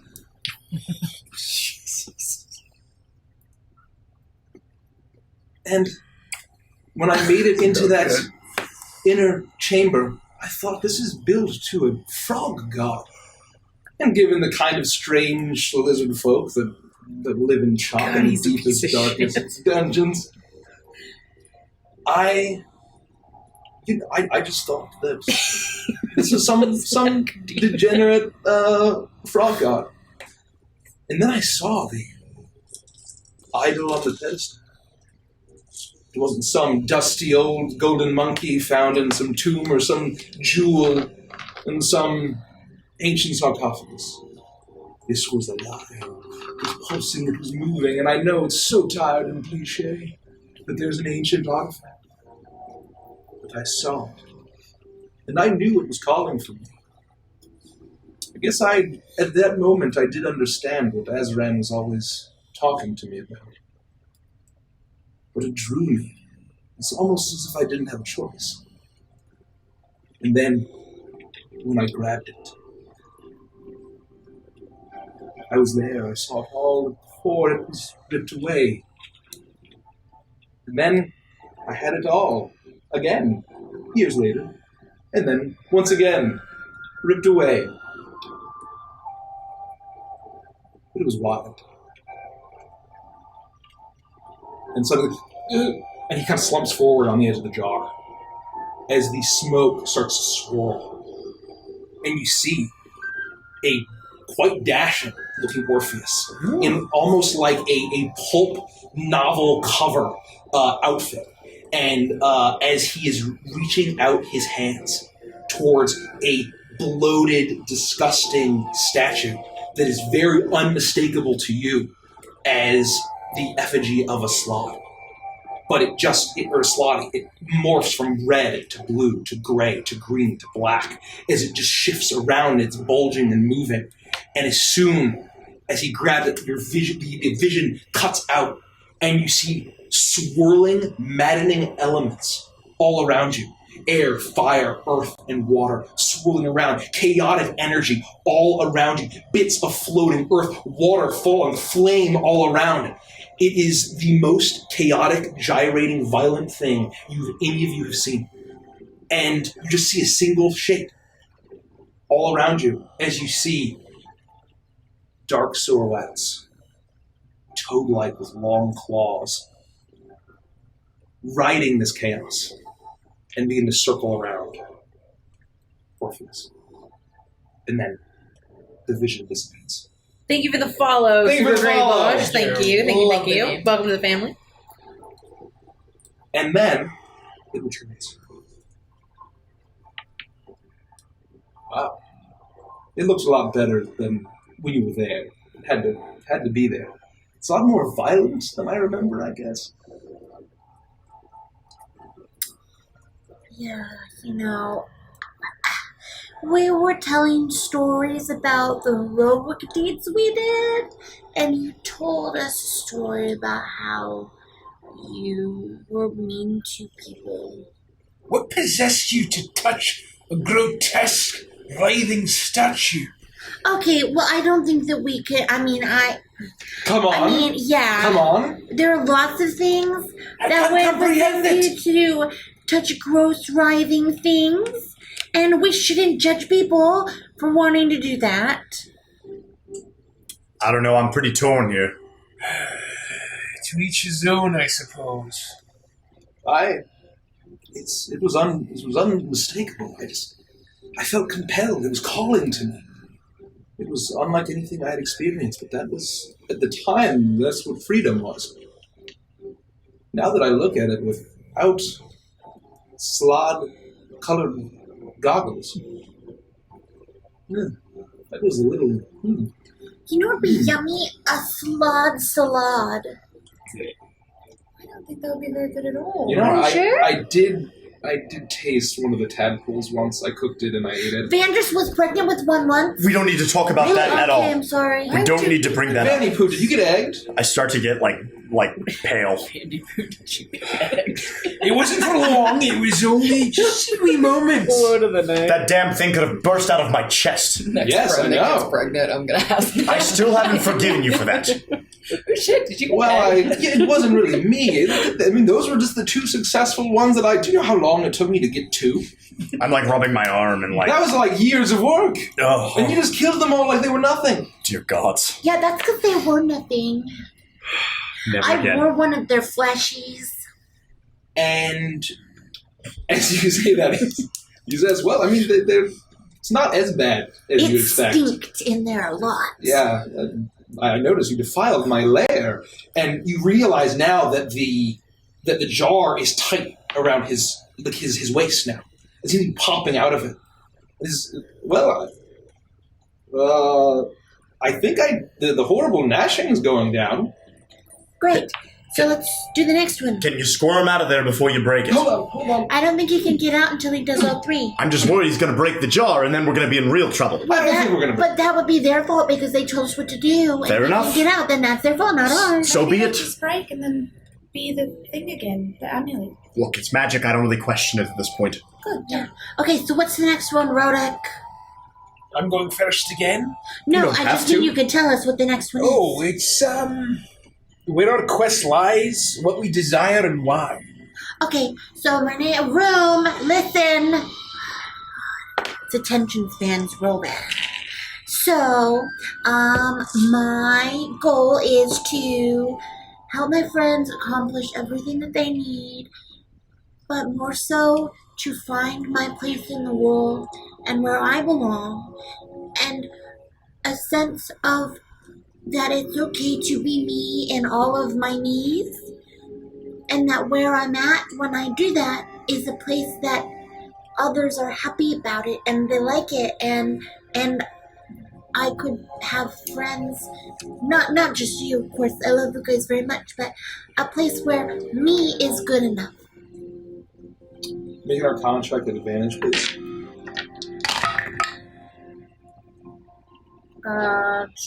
25. 25. As this happens, you start to feel your eyes roll back a little bit. And then all of you see Sylva's eyes start to glow. That hadn't happened before. As the smoke starts to swirl and change, you see that shapes are starting to form, but then it's shifting and shaking. And you suddenly see it's not made of smoke and embers. It's like you're watching a scene. It's like magic is showing you a scene. Sylvie's eyes are glowing with blue and bluish green, as the smell of the smoke is no longer fragrant. It smells like a swamp. And the swamp is what you see. As you see a hut.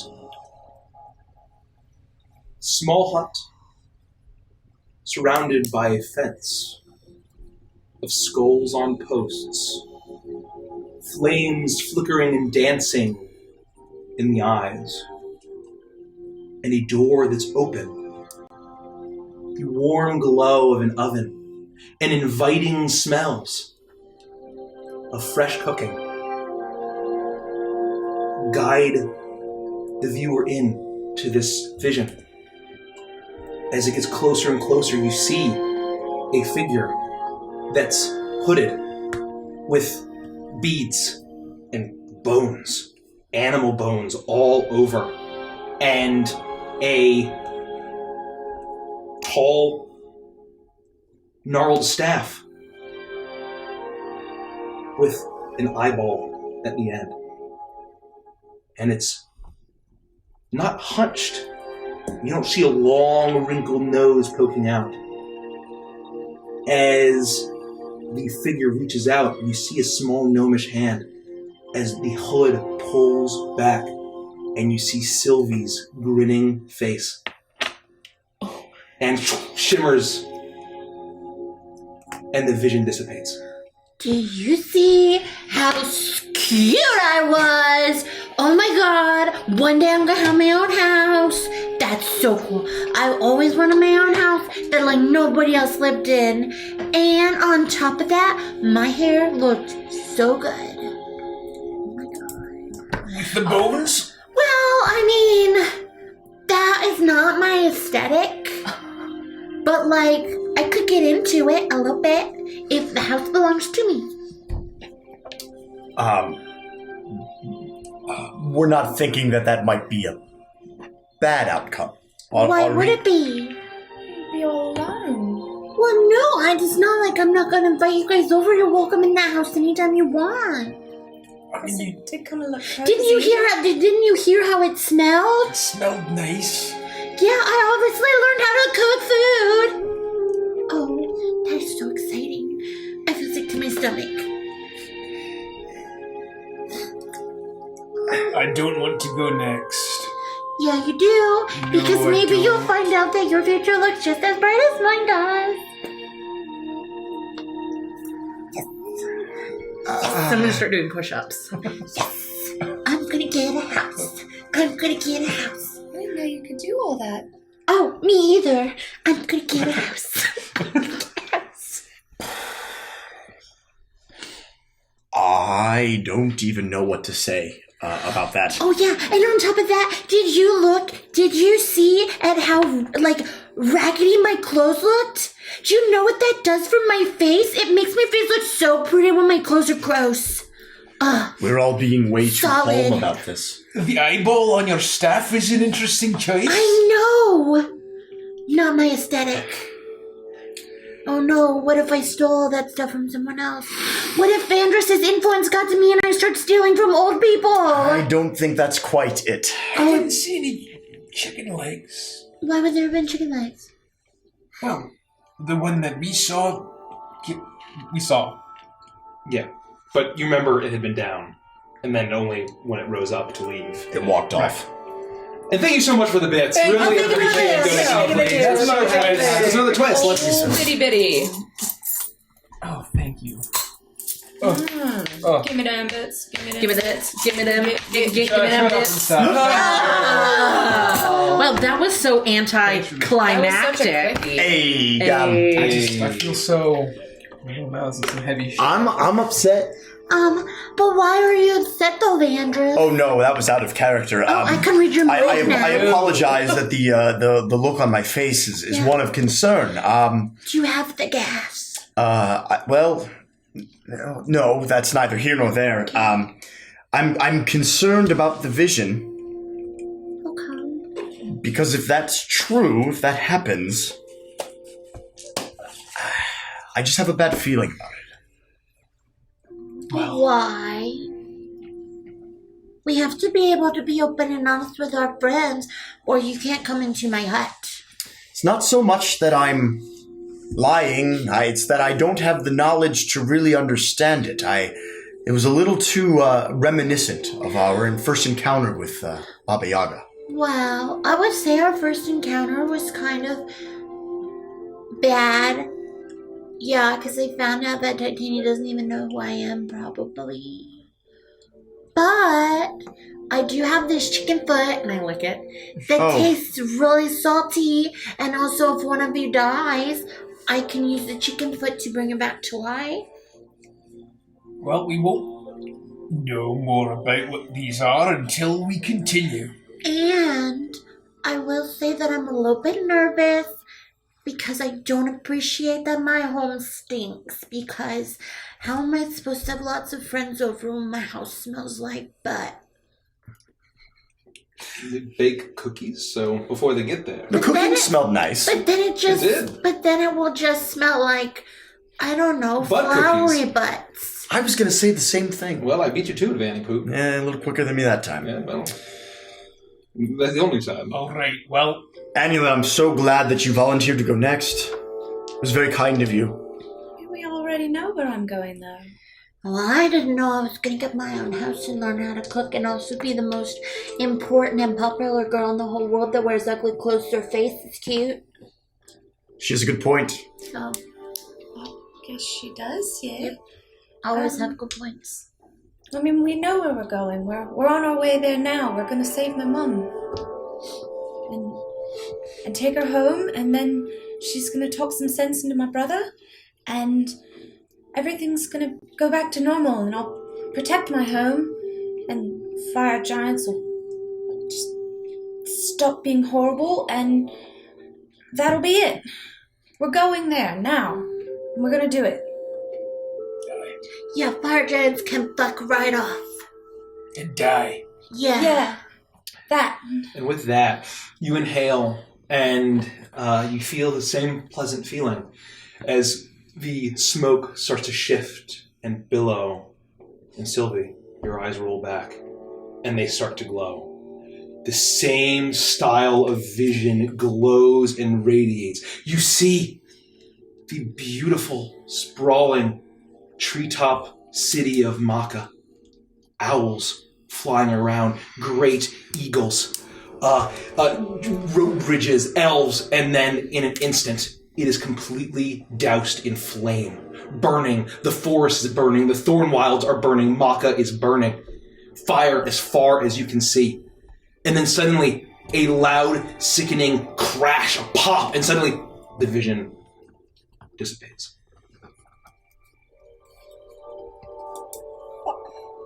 I don't understand. What color was the flash? It was a flash of light you can see. Oh, did we see that or just Sylvie? Everybody saw it. Everybody She's saw it. basically showing us like a mini projector. Like a gnomish projector. A gnomish projector. Well, this isn't looking good. Sylvie, what are you doing? I'm sitting right here on the floor because I'm not tall enough to get up on one of those big seats, and none of you picked me up and put me on one. No, I mean your eyes. What's wrong with them? Did they fall out? They glow when I this poke happens. myself. Ow! Nope, still in there. You don't notice you're doing it. Everything we're seeing, it's coming from you. Really? Yeah. You're welcome. You don't think that the spirits here in this cave are all just working through Sylvie? Yeah, They probably. must, right? Because Must be. I'm Perhaps. so But why? special. Because I'm special. You are, but Yeah. Well, I hope what we just saw does not happen. It could just be because Annulin and I are best friends. So I bet whenever Avantris or Rodek tells her story, that one of your eyes will go all weird. I don't want that to happen to me. Well, that's not my problem. True. Don't Fair complain enough. about it happening to me. do it quick so we know if it's. I don't know, so we know. What happens if it is? Are guys gonna cut my eyes out? Flip the lucky coin. I don't think so. All right. Heads or tails? I'll be. Or I'll just take one of these. Yeah, I'll be heads. I'll be heads. All right. They might both have heads on each side. Let's check the other The side. Draculas do have heads on Nope, them. that's definitely a tails. There's a Dracula face on that one. Was I tails or heads? You were tails. Yeah.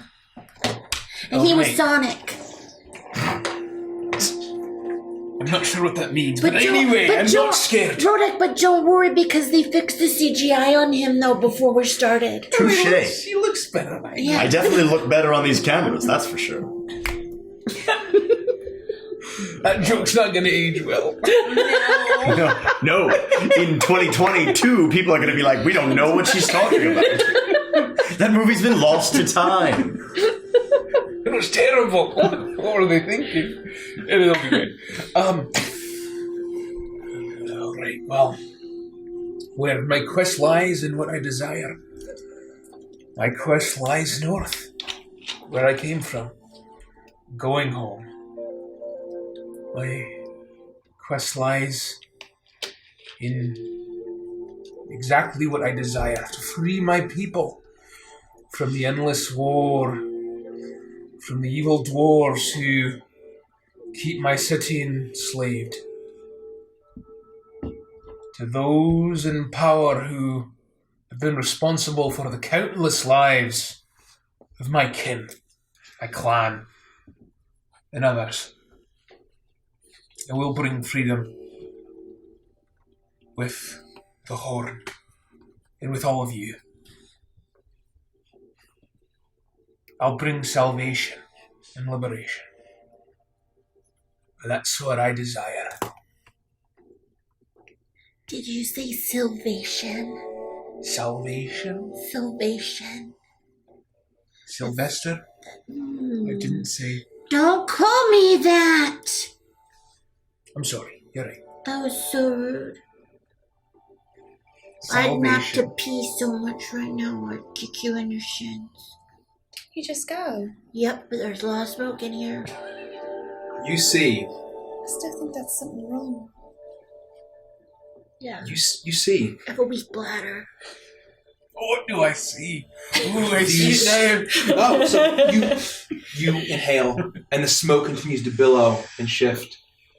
And Sylvie, you suddenly feel your eyes roll back as the vision shifts. A crystal clear view of crystalline ice. Sheets of ice as far as the eye can see. You look back, and in the distance you see mountains. You think you even see the sea off on the horizon. You look around, and there's great pine forests on the other side of the horizon. The great continent of Mammoth is before you. This massive sheet of ice covering everything. And the wintry storm is dissipated. You're used to it. It's nicer. And then suddenly, and you see cracks running all along the ice as it bursts as far as you can see. Almost miles of erupting shards of ice, getting completely destroyed as far as you can see. And then you begin to see shapes rising from beneath. And the vision cuts. Bullshit! Are you fucking kidding me? Oh my god. We're so fucked.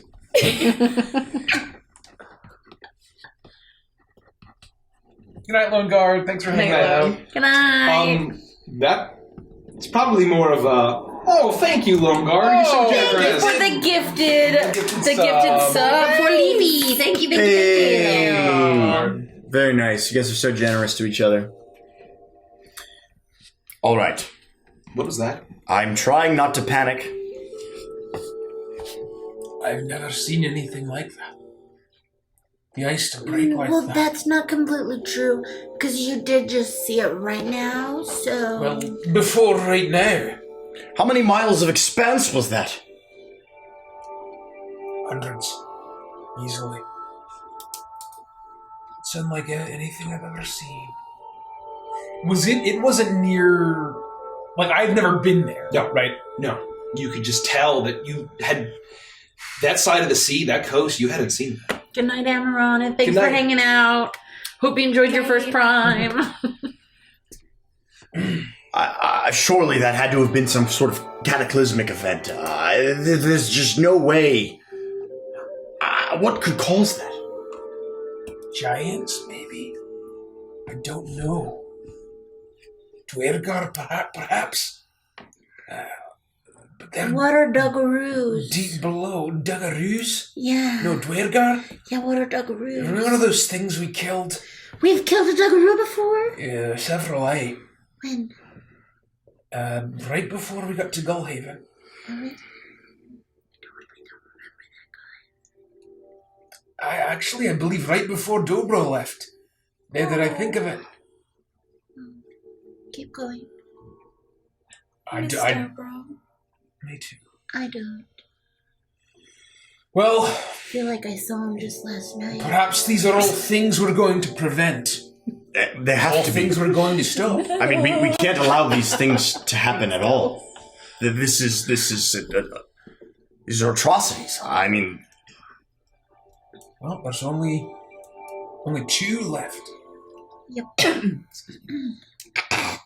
I'm assuming you'd like to go last. It's all smoke. Yes, I I know. really don't want to know what it's going to show me. What?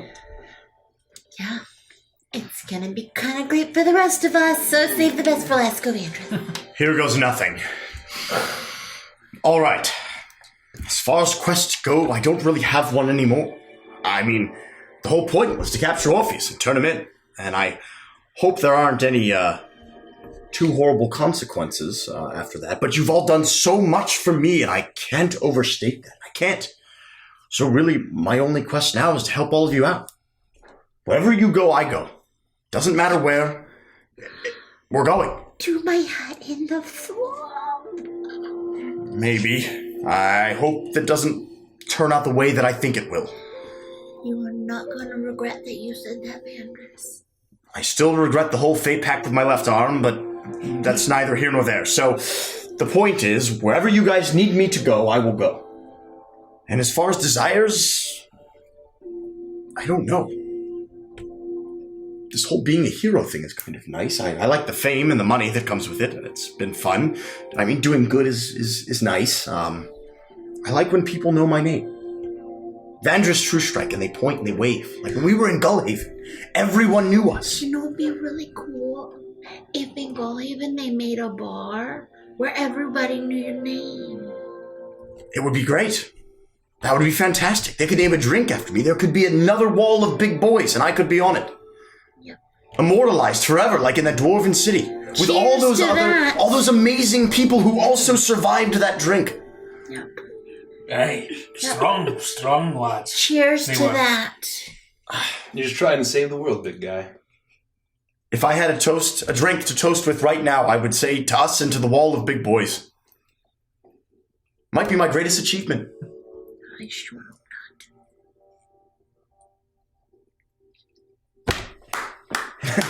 hope The silence was getting deafening.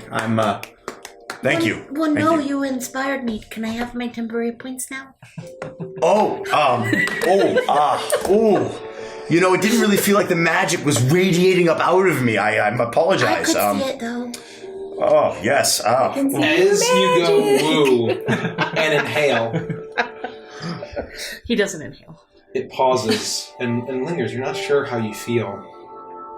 It used to be pleasant, but this is very unpleasant, sickening sense.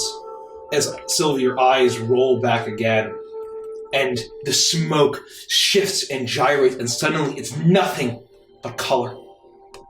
It's every color you can imagine, the rainbow, but it doesn't look natural. It's shimmering, it's pearlescent, it's slick as it's radiating, all and bursting out in every direction.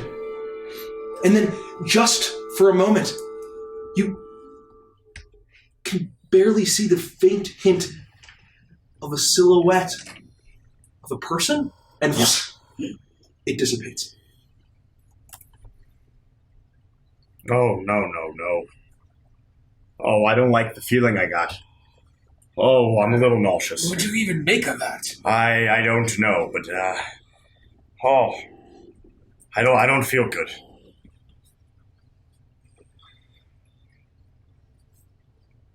Didn't seem bad, but it didn't seem good. I couldn't tell anything. Nothing. It was just. Orpheus, have you ever seen anything like that? No. Are you lying? I'm not lying. I look like looking on the inside of a horrible oyster. Well, that would imply that you knew the personality of the oyster. I've met a few, and none of them have been mean. What were those colors? All of them. But Does that They look like call anything it- we've seen before? They call it No. holographic, by the way. Not even a That favorite color? snail buddy. Well, good luck. But it didn't look bad. You can't have those kind of colors in a bad place. just the feeling in the pit of my stomach. It's not good. So far, I'm the only one who's had a really good future. I guess I'll go next so I can get out of here. I think this is it. Go on. Well, speaking frankly, strange yak-witch things happening. I'm Orpheus Radamanthus, hello. My fate is wherever these four deems it. Wherever they will it. That is my quest, my What if journey. you steal from someone again? And I just want to. My quest is freedom. Maybe not for me, but real freedom. Real, proper freedom. For the world, for whatever I can make happen. And if even a few people are free because of me, even in the next, just maybe I've already done it. Maybe those slaves we already freed, that's it, and then that's the end of the road for me. But just bringing what I value, what I want, more than anything else, to as many people as possible. And he pauses.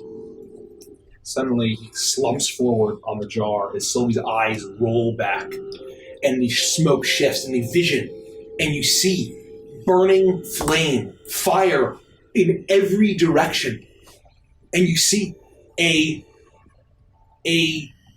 shape, huge flapping wings, a massive burning plume, a large beak, a bird made out of pure, terrifying fire, as it lets out a shriek, and then the vision disappears.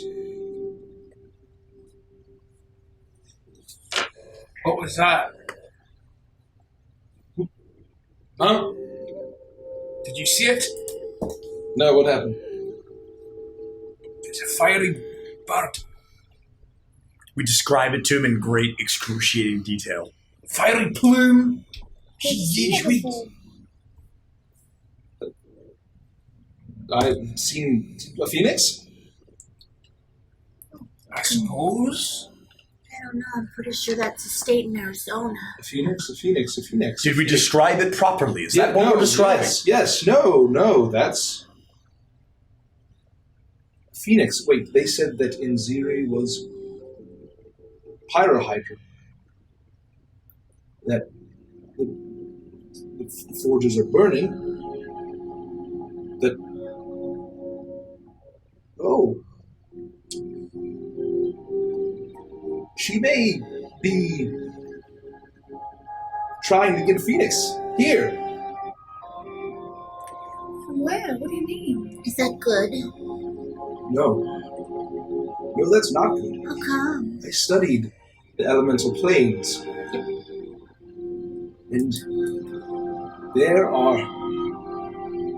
Each of the 4 elemental planes has a horrible, terrible, elemental world-ending threat.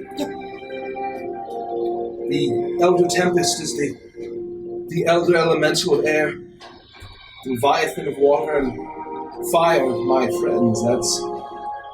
That's a phoenix. Yep. So why don't we just make friends with it then? You can't make friends with it. So it comes from the elemental It's plane pure of fire. elemental destruction. Is she just trying to bring it over here? Maybe that's what it was. Maybe that's what, yeah. So they want to bring it over here to end the world for us? Yes. Okay, so we'll just stop that then. Right? I guess we try if that volcano, if that phoenix, the second it erupts into this plane, it incinerates the entire valley. Oh, well that's kind of funny because we watched as Amulin's entire homeland was destroyed. So that means it probably is because of that. But we'll just stop that. No, that's probably not real visions. And as you realize, he's holding his head, and he steps out of the jar. He walks around, and he's actually starting to see. You start seeing him trying to grow, and he's talking this whole What's time. the one of the earth? Because you think would it come out of the ground? Is that the thing that erupted out of Rodek's homeland? let me consult my memory banks. As I look this up, And also, does a Leviathan, does it look like a dragon turtle sometimes? Leviathan is a serpentine creature. It is a dragon turtle. We faced one of them before and we survived. We're gonna be okay. Don't do it again. Sorry. You're killing me. I was so close. I'm sorry. It's my fault. It's my fault. Listen, so hold on. That's his catchphrase. Yeah, sorry, I'm not. Azaraton. Learning. Azaraton, it's a giant turtle. Anyway, it's not relevant. What, so it is a giant turtle? Yes, no, the Earth one is. But it's not a dragon turtle. This is a different creature. This is great. It's a being of pure Earth. That means that they accidentally summoned it into the water and we killed the Earth one. So that's good. How many more of them are there? You've said Earth, Wind, Fire. It's a type of creature. There's 4 elements. The Zaratan, the Phoenix, the Leviathan, and the Elder Tempest. And that's it. Those are the 4 Elder Elementals. So, so we'll just get rid of it. It's fine. It'll destroy the entire valley. No. Oh no, that's just where it'll start. When it first flaps its wings and bursts out, and then it's gonna fly across. We can't get rid of it. We just have to make sure it never gets here. Which, in theory, might be able to stop whatever you saw, and that's the first key. These things haven't happened yet. If they're going to happen at all, we can stop them, like Sylvie said. Yeah, I don't see why not. We'll just stop every single one of them except for mine. And Ziri, you diabolical bitch. Oh wait, I'm not the jar anymore. No, it worked.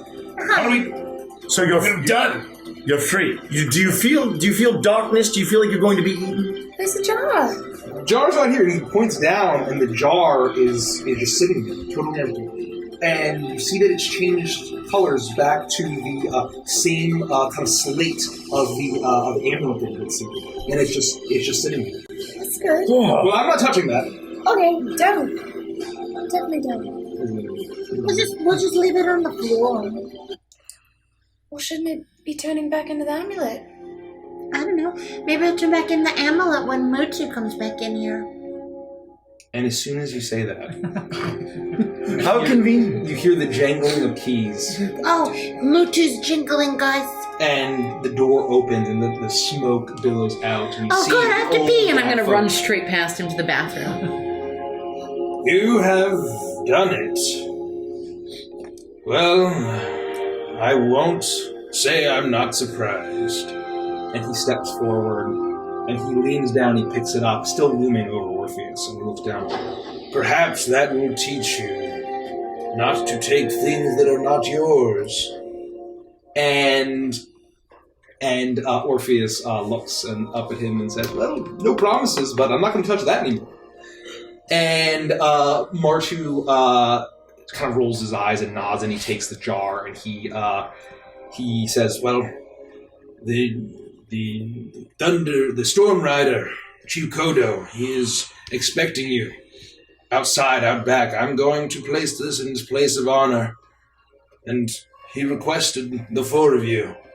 You are staying with me." And he points at Orpheus. He's like, "Oh, I wasn't expecting anything different." Okay, I'm back. You're out of toilet paper, by the way. Will he get to go free? He was freed from the Tao. As it is law in our tribes, he may go free. Cool. You managed to purge the darkness at least for a time. But do not let it devour you again, or you will be devoured, and it will be your own fault. And he kind of reaches down and yanks Orpheus's, like, the side of his coat. Okay, fine, point made. And he begins to lead you out, and he shows you the large door that goes out into the grand central courtyard of the center mesa of this city. And Martu points out there and says, "Chief Kodo wants to speak with you. He requires one more thing, one more request, but he says he will ride against Svarog. And if there's anyone that can bring sense to the Flamekeepers, it is him." Well, thank you. We need all the help we can get. I know. And Orpheus is kind of waving at you. "Well, I'll be here. I'm not going to steal any more things. I promise." Don't be too rough on him, please. "No, I'm just going to keep an eye on him." Thank you. Thank you for everything, Mutu. You have a good day. Bye. "Good day. Bye." Yep. And he ushers you out as you make your way, and you see rows and rows and rows and rows as the sunlight almost kind of blinds you. You've been inside for so long, you've lost track of time. As you are on top of this huge, beautiful mesa, as you see the others that, the other 3 that make up the rest of Tamaka, the one that is totally charred and ruined, the one that is abandoned, and the one that is still lived in, along with this central, mesa, as you see that there are rows and rows of great Yak folk warriors riding their Manchu beasts. There are those reptilian, earth-shaking creatures that are large enough to not just carry these massive Yak folk, but carry them swiftly into battle. And with that, Kodo looks at all of you, and he says, You are the saviors of our tribe. Yeah. But I have my part to play still. Cool. I believe you do. Yep. You were brought back for a reason. Moradin brought you back for a reason. It is fate. Yeah. I have been consulting with the spirits, as I believe that they have been consulting with you. I am the Storm Rider. Yeah. But I cannot be a Storm Rider without my mount. I must seek my Manchu beast. I was told that it fled the moment of my death, never to be seen again. And I do not think I am worthy to ride it yet again. It has been a long time, years, and I have lost that same power of thunder and lightning, the same power of the storm that made me the Storm Rider. As one last favor, I would ask you to join me, to receive the blessing again, and get my mount back. Sure, that's fine. You could also have that horse named Frederick too, if you want him. He looks over and you see like all your mounts are lined up waiting for you. I would kill that thing instantly. Oh, well, that's not a nice thing to do. That won't be necessary. Accidentally! Oh, I thought... I don't know my own strength or weight. I'm sorry. We would be honored to join you. The greatest Manchu beast Sure. that's ever lived. I'm not sure how we're going to be of much help, but we're happy to try. We ain't never wrangled no Manchu beasts before. What she said. Well, you're about to. And we're going to find the holiest place in this land. The most spiritual place. Oh, okay. I was gonna ask if you meant spiritual or full of holes. Spirits. The spirits of the land and the spirits of the storm. The one that rules over these great bluffs. You will find it. Wait, do you mean lies or do you mean like stone precipices? Like what we are standing on. Aground? And he takes his great spear, and you see now that he is clothed in heavy leather armor made out of Manchu hide. Of that same kind of, it's this tanned, greenish, brownish leather. As he has his spear, and he puts it on his back, and he says, "Join me in the wilderness, and we will get my power back, we will get my mount back, and then we will get revenge on Enziri. Yeah. Revenge on the fire giants, revenge on Drudo. Yeah. Your weenie's not getting out of that outfit. No, it is not. You'll lead us there. Yeah. We will have to track it. Find it changes. The storms are not stagnant That's at the why earth. we bring Angela, well, we like her too, but we bring her because she can track things and find stuff. Yeah, she's pretty good at it. Yes, true. You are looking. We are looking. You have probably never heard of seen such a creature. A great thunder rock. A two-headed condor of storms. Okay, I was gonna ask if you meant a stone, a large stone, or a bird. ROC! You keep making me jump when you talk. You seen one before? A two-headed what?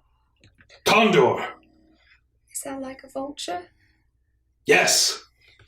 Have you seen one? She has one of those. Hi. And why do we need to find it? I must receive Tamaka's blessing with the power of storm.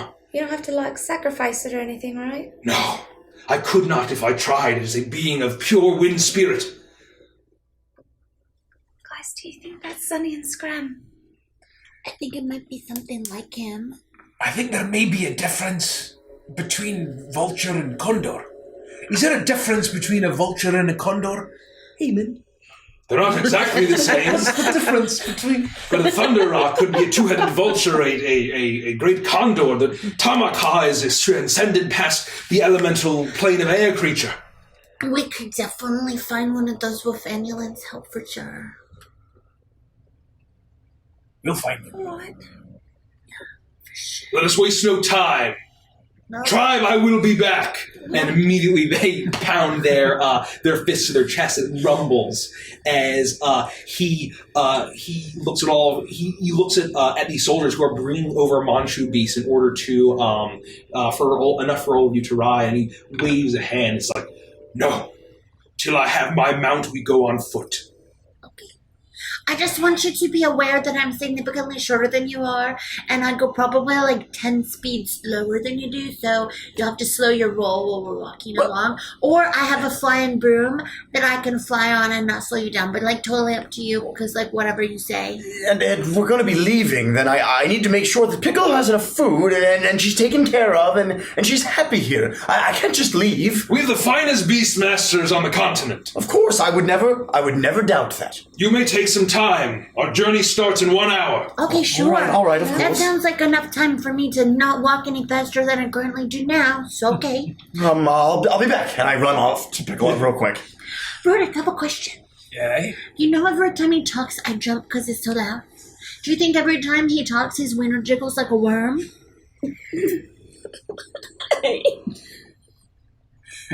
How do you think these things... Is this how your brain works? What do you mean? I was just picturing it every time he talked. It's just going. So glad I'm not there. You know, perhaps you could ask him one day, not now, but like after we're done with all this, after he gets the blessing, after he like really agrees to ride north against Enziri. Yeah, that'd be great. That could be my reward for going on this mission. Aye. Well, you could ask him that. That would be great. Because How am I I'm supposed really to find this curious. thing?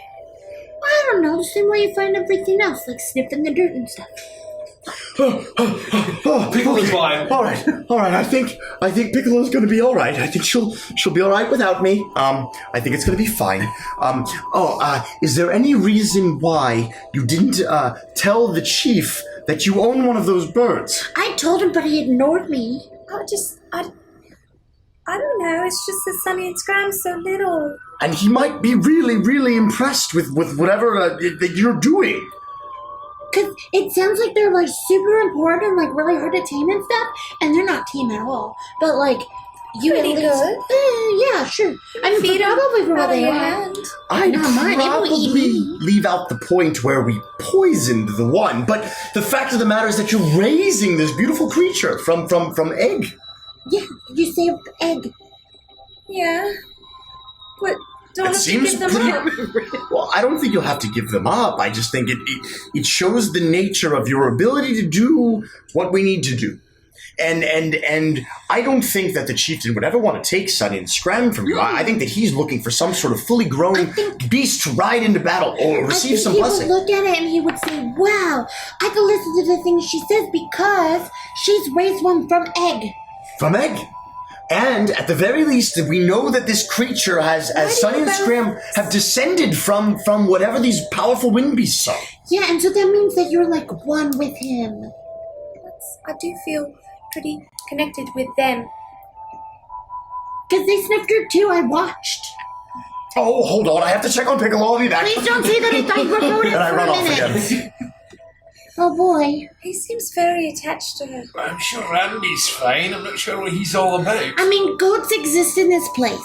So, Hey, for sure.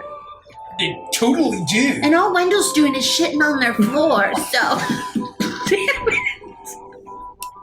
You're rare form tonight.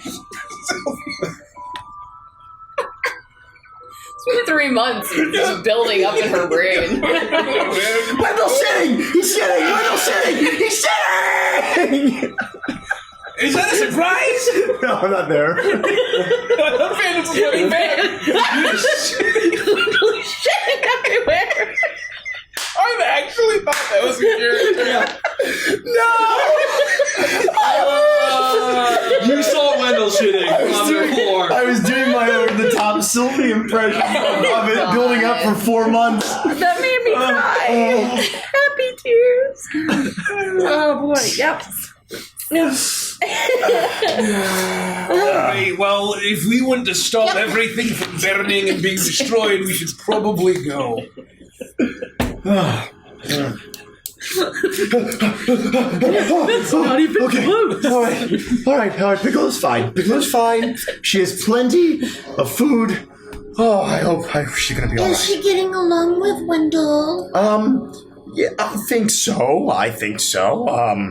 She's a little nippy at first. At least she was with me, but she's calmed down since then. That's great. Yeah, I yeah. think Wendell's stupid. Oh, what? Why?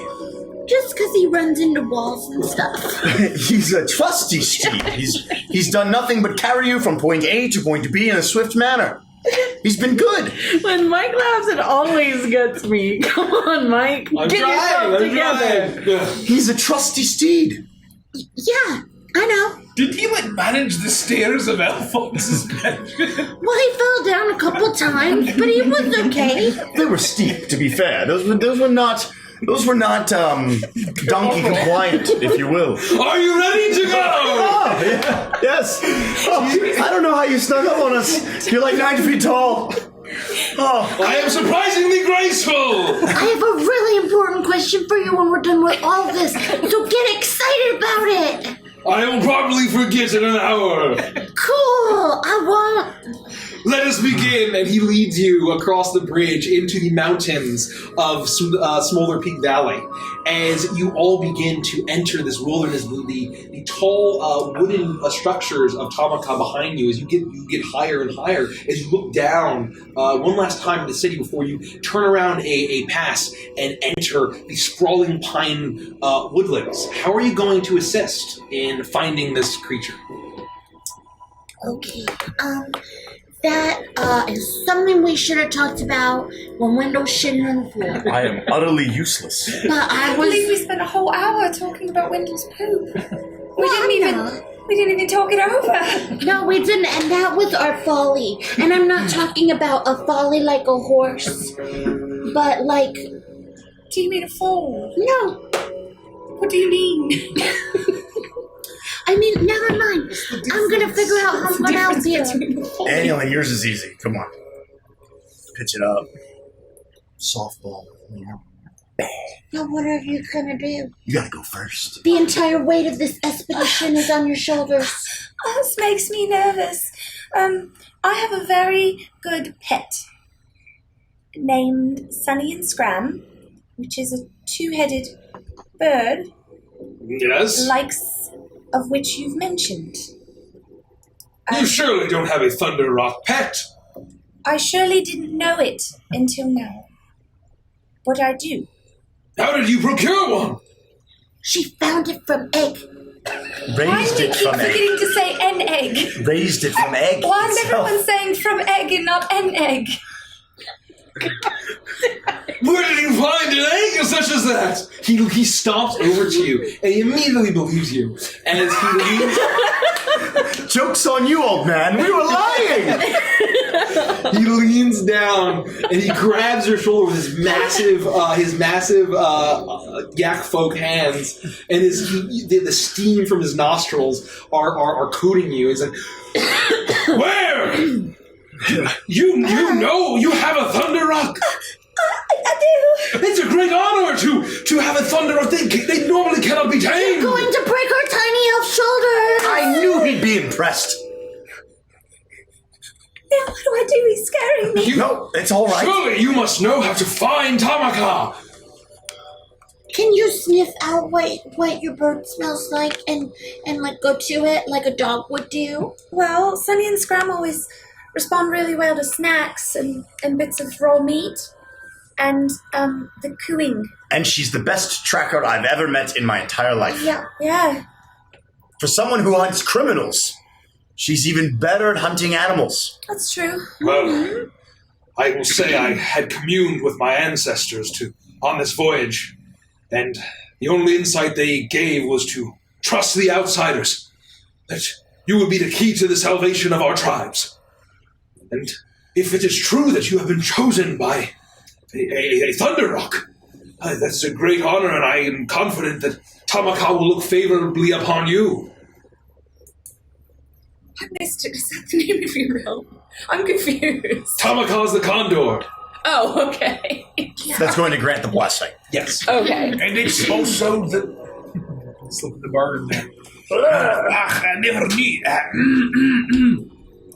And your city of Tamaka is named after this beast. Yes. Well, that was why I was confused. Well, you were all talking about all this stuff. Can I have 1 minute, 10 minutes, and 6 seconds? Yes. Okay, cool.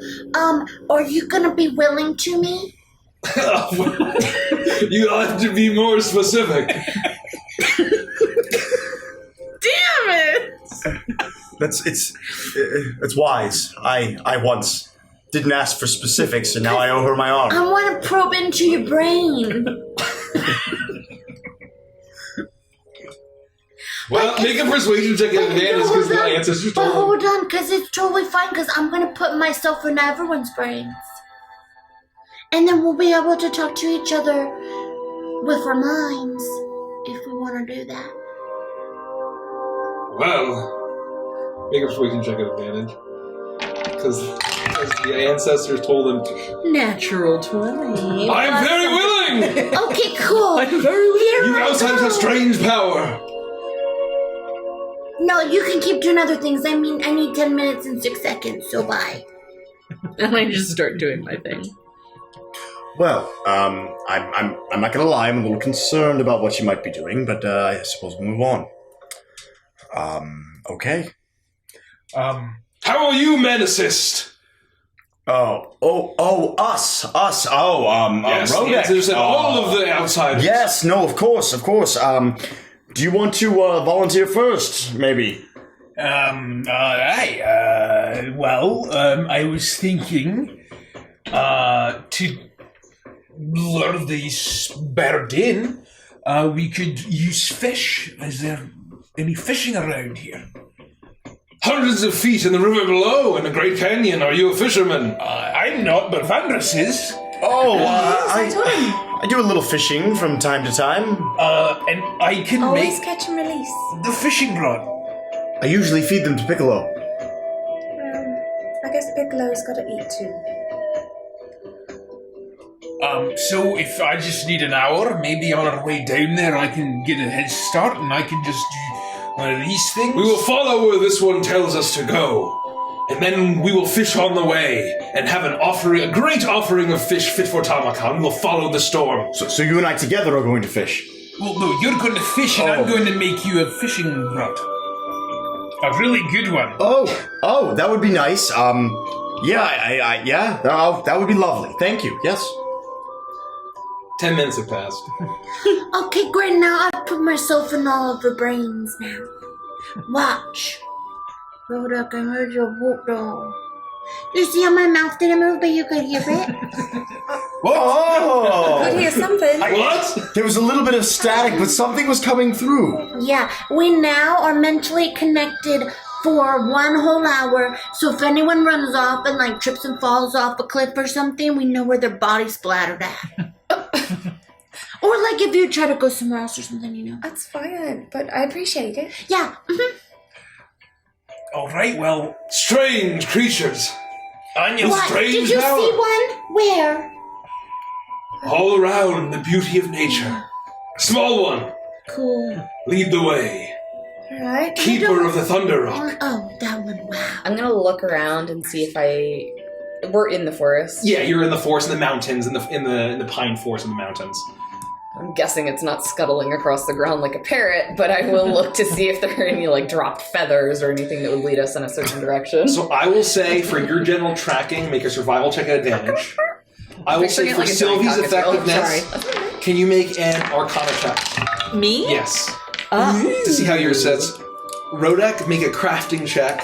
And Vandris, make a survival check would be fishing, right? Yikes. Yeah, probably. Yeah. Because I've only ever fished fish for what's the phrase for Piccolo. I think that it could be just a straight dex check if you learned how to fish for what you call it in Gullhaven, right? Yeah, I would say dex plus proficiency then. Okay. So yeah. 23 for me. Oh, a 10. 10. Oh, wait a minute. Hold on. if I'm using my magic to do it, can I add my wisdom modifier plus proficiency? Yeah. Okay, so That's fair. 17. 17, okay. Dex, you said. I got a 14, and I'm wondering if I should use a lucky point. That's what they're there for. I'm going to use a lucky point. You've been up for a while. 17. 17? That's much better than 14 by 3 whole points. So, with this assistance, you go with Chief Kodo. He tells you about his great stories, how he had originally gotten the blessing of Tamaka, and had united all three of the Yak folk tribes that had been warring under into one city. And he founded the city of Tamaka when he was just a teenager. And how he was one of the most fearsome warriors, and how he wants to get revenge on Nziri for killing him in such a vicious, cowardly way. And Annulin, you stalk the ground as you eventually you see billowing storm clouds. You get the sense that might be where you need to go. And you hear the crackling of thunder as you're making your way through, and you see you feel like you're just barely missing it. But you know what to look for as you see a large black feather on the ground. And as you approach it, you touch it, and it shimmers and your hand goes through. It's almost translucent. As you make your way and deeper, it takes another probably about 6 hours of tracking. As you eventually arrive at a massive spire, as the storm starts to crash and thunder all around you. Rain is now pelting you. You've managed to stop at this time, and you've crafted a plus 25 fishing rod. Yes! And Avantris is And Sylvie is helping guide everyone with... I'm so tired. I'm so tired. I'm so tired. And I'm just saying that in your heads. Click. And then Vandus collects and gets a bunch of fish. And you arrive. And Angan, you feel like this is the spot. You look Fire up gill snappers. And almost shrouded in the storm clouds, the rain pelting you, the wind howling, you see that there is a tall spire. And you see at the very top there are bits of bone and small feathers. And you see that might be where this creature lives. We told you she was the best. It's gotta be out there, the nest. You are a skilled tracker. You know the wilds well. Thank you. It's a Let us go. pretty big bird. All right, Are you prepared? Hey. As ready as we can be. Get the fish ready. Oh, of course. And I've got like a whole sack of fish that are just like... You make your way and you climb around onto this large spire that's enough to hold all of you comfortably. And you see that there's bits of stick and twine all building what seems to be a massive nest. And you see bits and scraps of feathers. And once again, it's almost translucent. As the wind whips around you. And suddenly, as the fish is all laid out, you hear the booming voice of Chief Kodo. And he yells out, Tamaka! It is I! I was worthy once before. Bless me again so I may bring the glory of thunder to this land. And the voice echoes out. And suddenly you hear a dual echoing that booms. It has a strange ethereal quality to it. And it booms all around you, crackling like thunder. As you see a massive shape emerge, flying in. It looks, and you know what this is immediately. You've seen one before. You saw and you killed Zaki, the mount of King Krem the Cruel. But this creature is at least 50% larger. And there is and its heads are slightly different, but its two heads there, it's crackling with lightning and thunder, and wind is whipping all around, and every single beat of its wings as it descends towards you the storm is descending upon you as the wind is howling all around, almost knocks you back, but you hold your ground. As with the loud, this massive creature stands and folds its wings back and looks down at you. Both heads are pointed towards Chief Kodo. And Chief Kodo holds his spear up. And he says, Tama, head of thunder. Ka, head of lightning. The Storm Rider returns. The Storm Rider draws breath. Allow me to show the dominance of storm over earth, fire, and water. And we will snuff out the great flame that threatens this land. And he spins his spear around and slams it into the ground. And immediately, both of the large eyes, all four eyes of this two-headed massive condor spear, and you can see now that it's slightly translucent. You can peer through it as it looks, and one head is crackling with lightning, and the other head is swirling with cloud. And with one single moment, they both go and zap him and burst him with thunder's energy, and he glows as he yells out, the power of thunder! The Storm Rider returns! And he stands up and holds his spear up, and he bursts with lightning and thunder. And he stands looking at the massive beast that looms over you, far larger than Zaki, far larger than the rock that you had killed when you first started adventuring towards each other. And both heads look and they nod at him. And he steps back. And at this point, Annulin, Tamaka, the massive winged spirit of thunder and lightning, looks at you. And there seems to be a bit of recognition. And both of the heads lean further in as Kodo steps back. And as they lean forward, massive talon lifts and walks. until it's looming directly over you. And you see Chief Kodo's face, his mouth turns into a big grin as he nods. And they just simply stare at you, expectantly, all four of us. I think you need to feed them. I kind of toss the sack of fish towards her, and I don't want to get too close. And I'm hesitantly looking up at this thing. Toma and Ka, thank you for granting your power. And you're really big. A lot bigger than Sunny and Scrim. But your power's unbelievable, and we thank you for helping us. Immediately, both massive beaks snap forward, and you feel like such a massive form would not be as graceful, but they rip out large fish from your hands without stealing any of your fingers or limbs, as they snap it down. And as they both look down, you see a sense of recognition in their eyes. And suddenly, you see something beyond Tamaka, through Tamaka. You see dancing, moving spirits, shimmering blue, almost like the spirit animals that you encountered in the Chamber of the Ancestors, swirling all around you. But it's not just the doe that you had seen. It's creatures of the forest. You see a bear, you see a wolf, a fox, a raccoon, owls, hawks, vultures, condors, and finally, one simple condor flies down, spectral, as it lands on your shoulder.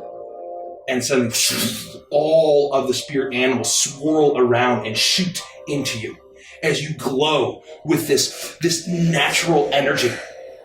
And suddenly, it dissipates, and you return to yourself. And Tamaka simply rears back, looks at all of you, turns, and with a massive thunderclap, I spit all over the table. As a massive thunderclap burst, as the massive Thunder Rock wind spirit flies off into the storm. Good gods.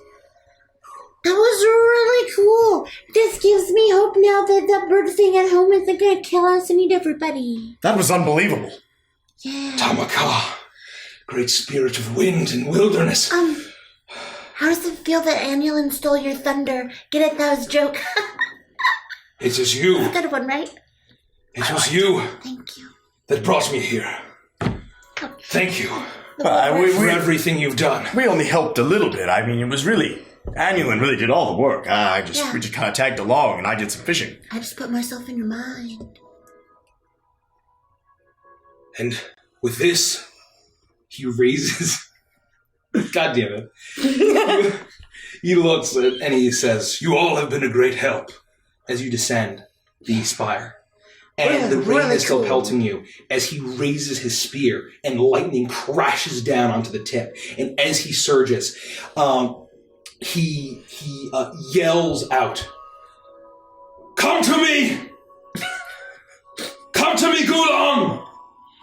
And suddenly you hear the crash of lightning.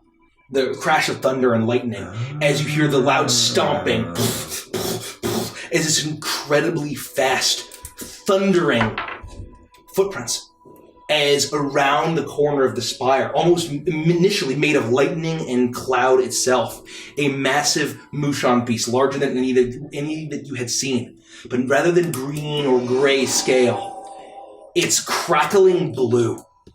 And thank you so much for the follow. Thank you for the follow and all the kind words, Dr. Anti. Thank you so much. Thank you. You're the bomb. You see a Mushan beast. Manchu beast. As it erupts and thunders towards you. He's like, Gulam, how I have missed you. And he pats the side of it, and it nuzzles him, and he has to kind of step back as lightning crackles out of its scales and from around its mouth. As this reptilian creature's eyes seem to be crackling with lightning.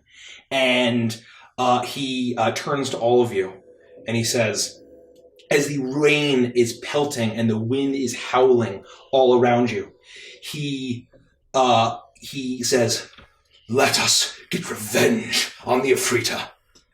Yeah, for sure. Aye. And so he guides you all the way back. The storm dissipates. You arrive to thunderous applause as you all rally the great Manchu riders of every single able-bodied man and woman of this tribe has assembled. And as you all arrive in the city, he roars out and he raises up a spear, and they all cheer as war jumps are banging. And he looks around and he looks down at all of you, and he booms out, tomorrow we go to war. Tomorrow we ride. And tomorrow we unite our tribes. And as they roar out and cheer, Sylvie, you are kind of, you're bored and distracted a little bit. You're rooting around. Yeah, no, I totally am. You're totally bored and I did distracted. not find the opportune time to ask him about his jiggling wiener. And as you're thinking, you're bored, you're making sure, well, at least you had your chocolate bar. Yeah, my chocolate bar's in here. Took another bite out of it. You root around and you think, gosh, I haven't seen Lumi in a long time. Where's Lumi? She named my chocolate bar. And as you're reaching in, you're looking for a chocolate bar, suddenly your hand touched something. It feels like leather, and suddenly your eyes that's glow. Squishy.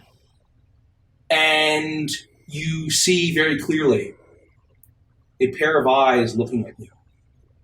Large. Hi, eyes. Pretty. Those are pretty eyes. Gnomish. It's your own eyes staring directly at you. Look at you. You've got pretty eyes. And you realize that you're in that very same hut. The door slams and you return to yourself as you see that you're now holding a horrific, disgusting leather-bound tome, and embedded within is an unblinking eye. And that is for 1 second. No! What the fuck? What does it mean? Welcome back, ladies and gentlemen, everyone watching.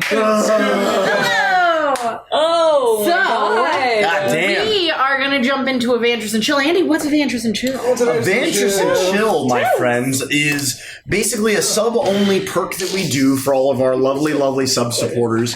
As soon as the session ends, we switch on over to sub-only stream. We talk about our favorite moments. We let all of our subs drop questions and comments in chat, and we address them all. We talk about the session, our theories. We talk about whatever's on our mind. It's an awesome, cool little hangout thing that we do to kind of unwind and decompress and we talk answer about it. all the questions. Yeah, Like, right. We answer everything. So if you want to talk to us, Just one of the many ways we like to give back to you guys for giving so much to us. And if you've never done it before, you get a 5-minute preview. Yes. Welcome to the stage, 5-minute preview. Yes, we do. And really welcome to all of our new subs, our new followers. We love you, and to all the people that have been waiting for Prime. Sorry, Thank you. kept you waiting, huh? Thank you. But thank you for caring Thank you so enough to much wait. for caring, and thank you so much for all of your support. Big night. It feels good to be back. Yeah, I agree. does. We've got a lot to say, I'm sure. So it's going to be a long banging show. Adventures and Chill. It was a late one. Do you want to, It was a late one. So Do you want to bang with us in Avantris and Chill? Yeah. We're gonna chill. Yeah. We're gonna bang. We're going to chill, we're going to bang. I love to bang and chill. We're gonna throw up some chat. It's Avantris and We're bang. gonna throw up. We're gonna throw up and show That's up. how I get off. So thanks again to everyone who came out tonight. It was a really, really awesome session. And then after the Adventures and Chill, we'll raid somebody probably. Yeah. And if you want more of whatever the hell it is we do around this table, we'll be back on Saturday Cafe for Yes. Beneath Dark Wings. That's everyone in the Avantris family. So if you've been hanging out with our lovely Mayonnaise, she's at Tap Dead Asmar in chat. She'll be Mayonnaise. here. And Derek, who I'm overthrowing soon in the heist as the heist queen, he'll be here as well. And it's once again DM by me, so I have 2 days break, and then I'm DMing all day, and then we're back on signing with for Curse of Shardanya. And then if you're new and you like what you see, join our Discord. Yes. I don't know if someone. Oh yeah, Abby already beat me to the punch. I can't. You can never. Wow. You can never. Please join our beat Discord. It's where we hang out between streams and sessions. We It's hang out with you poppin'. guys. Yeah, It's lit. poppin'. Are we good? Are we good, It's producer? poppin'. We're ready to go. We're gonna cut over. See you We'll soon. see you next time. Bye-bye. Love you.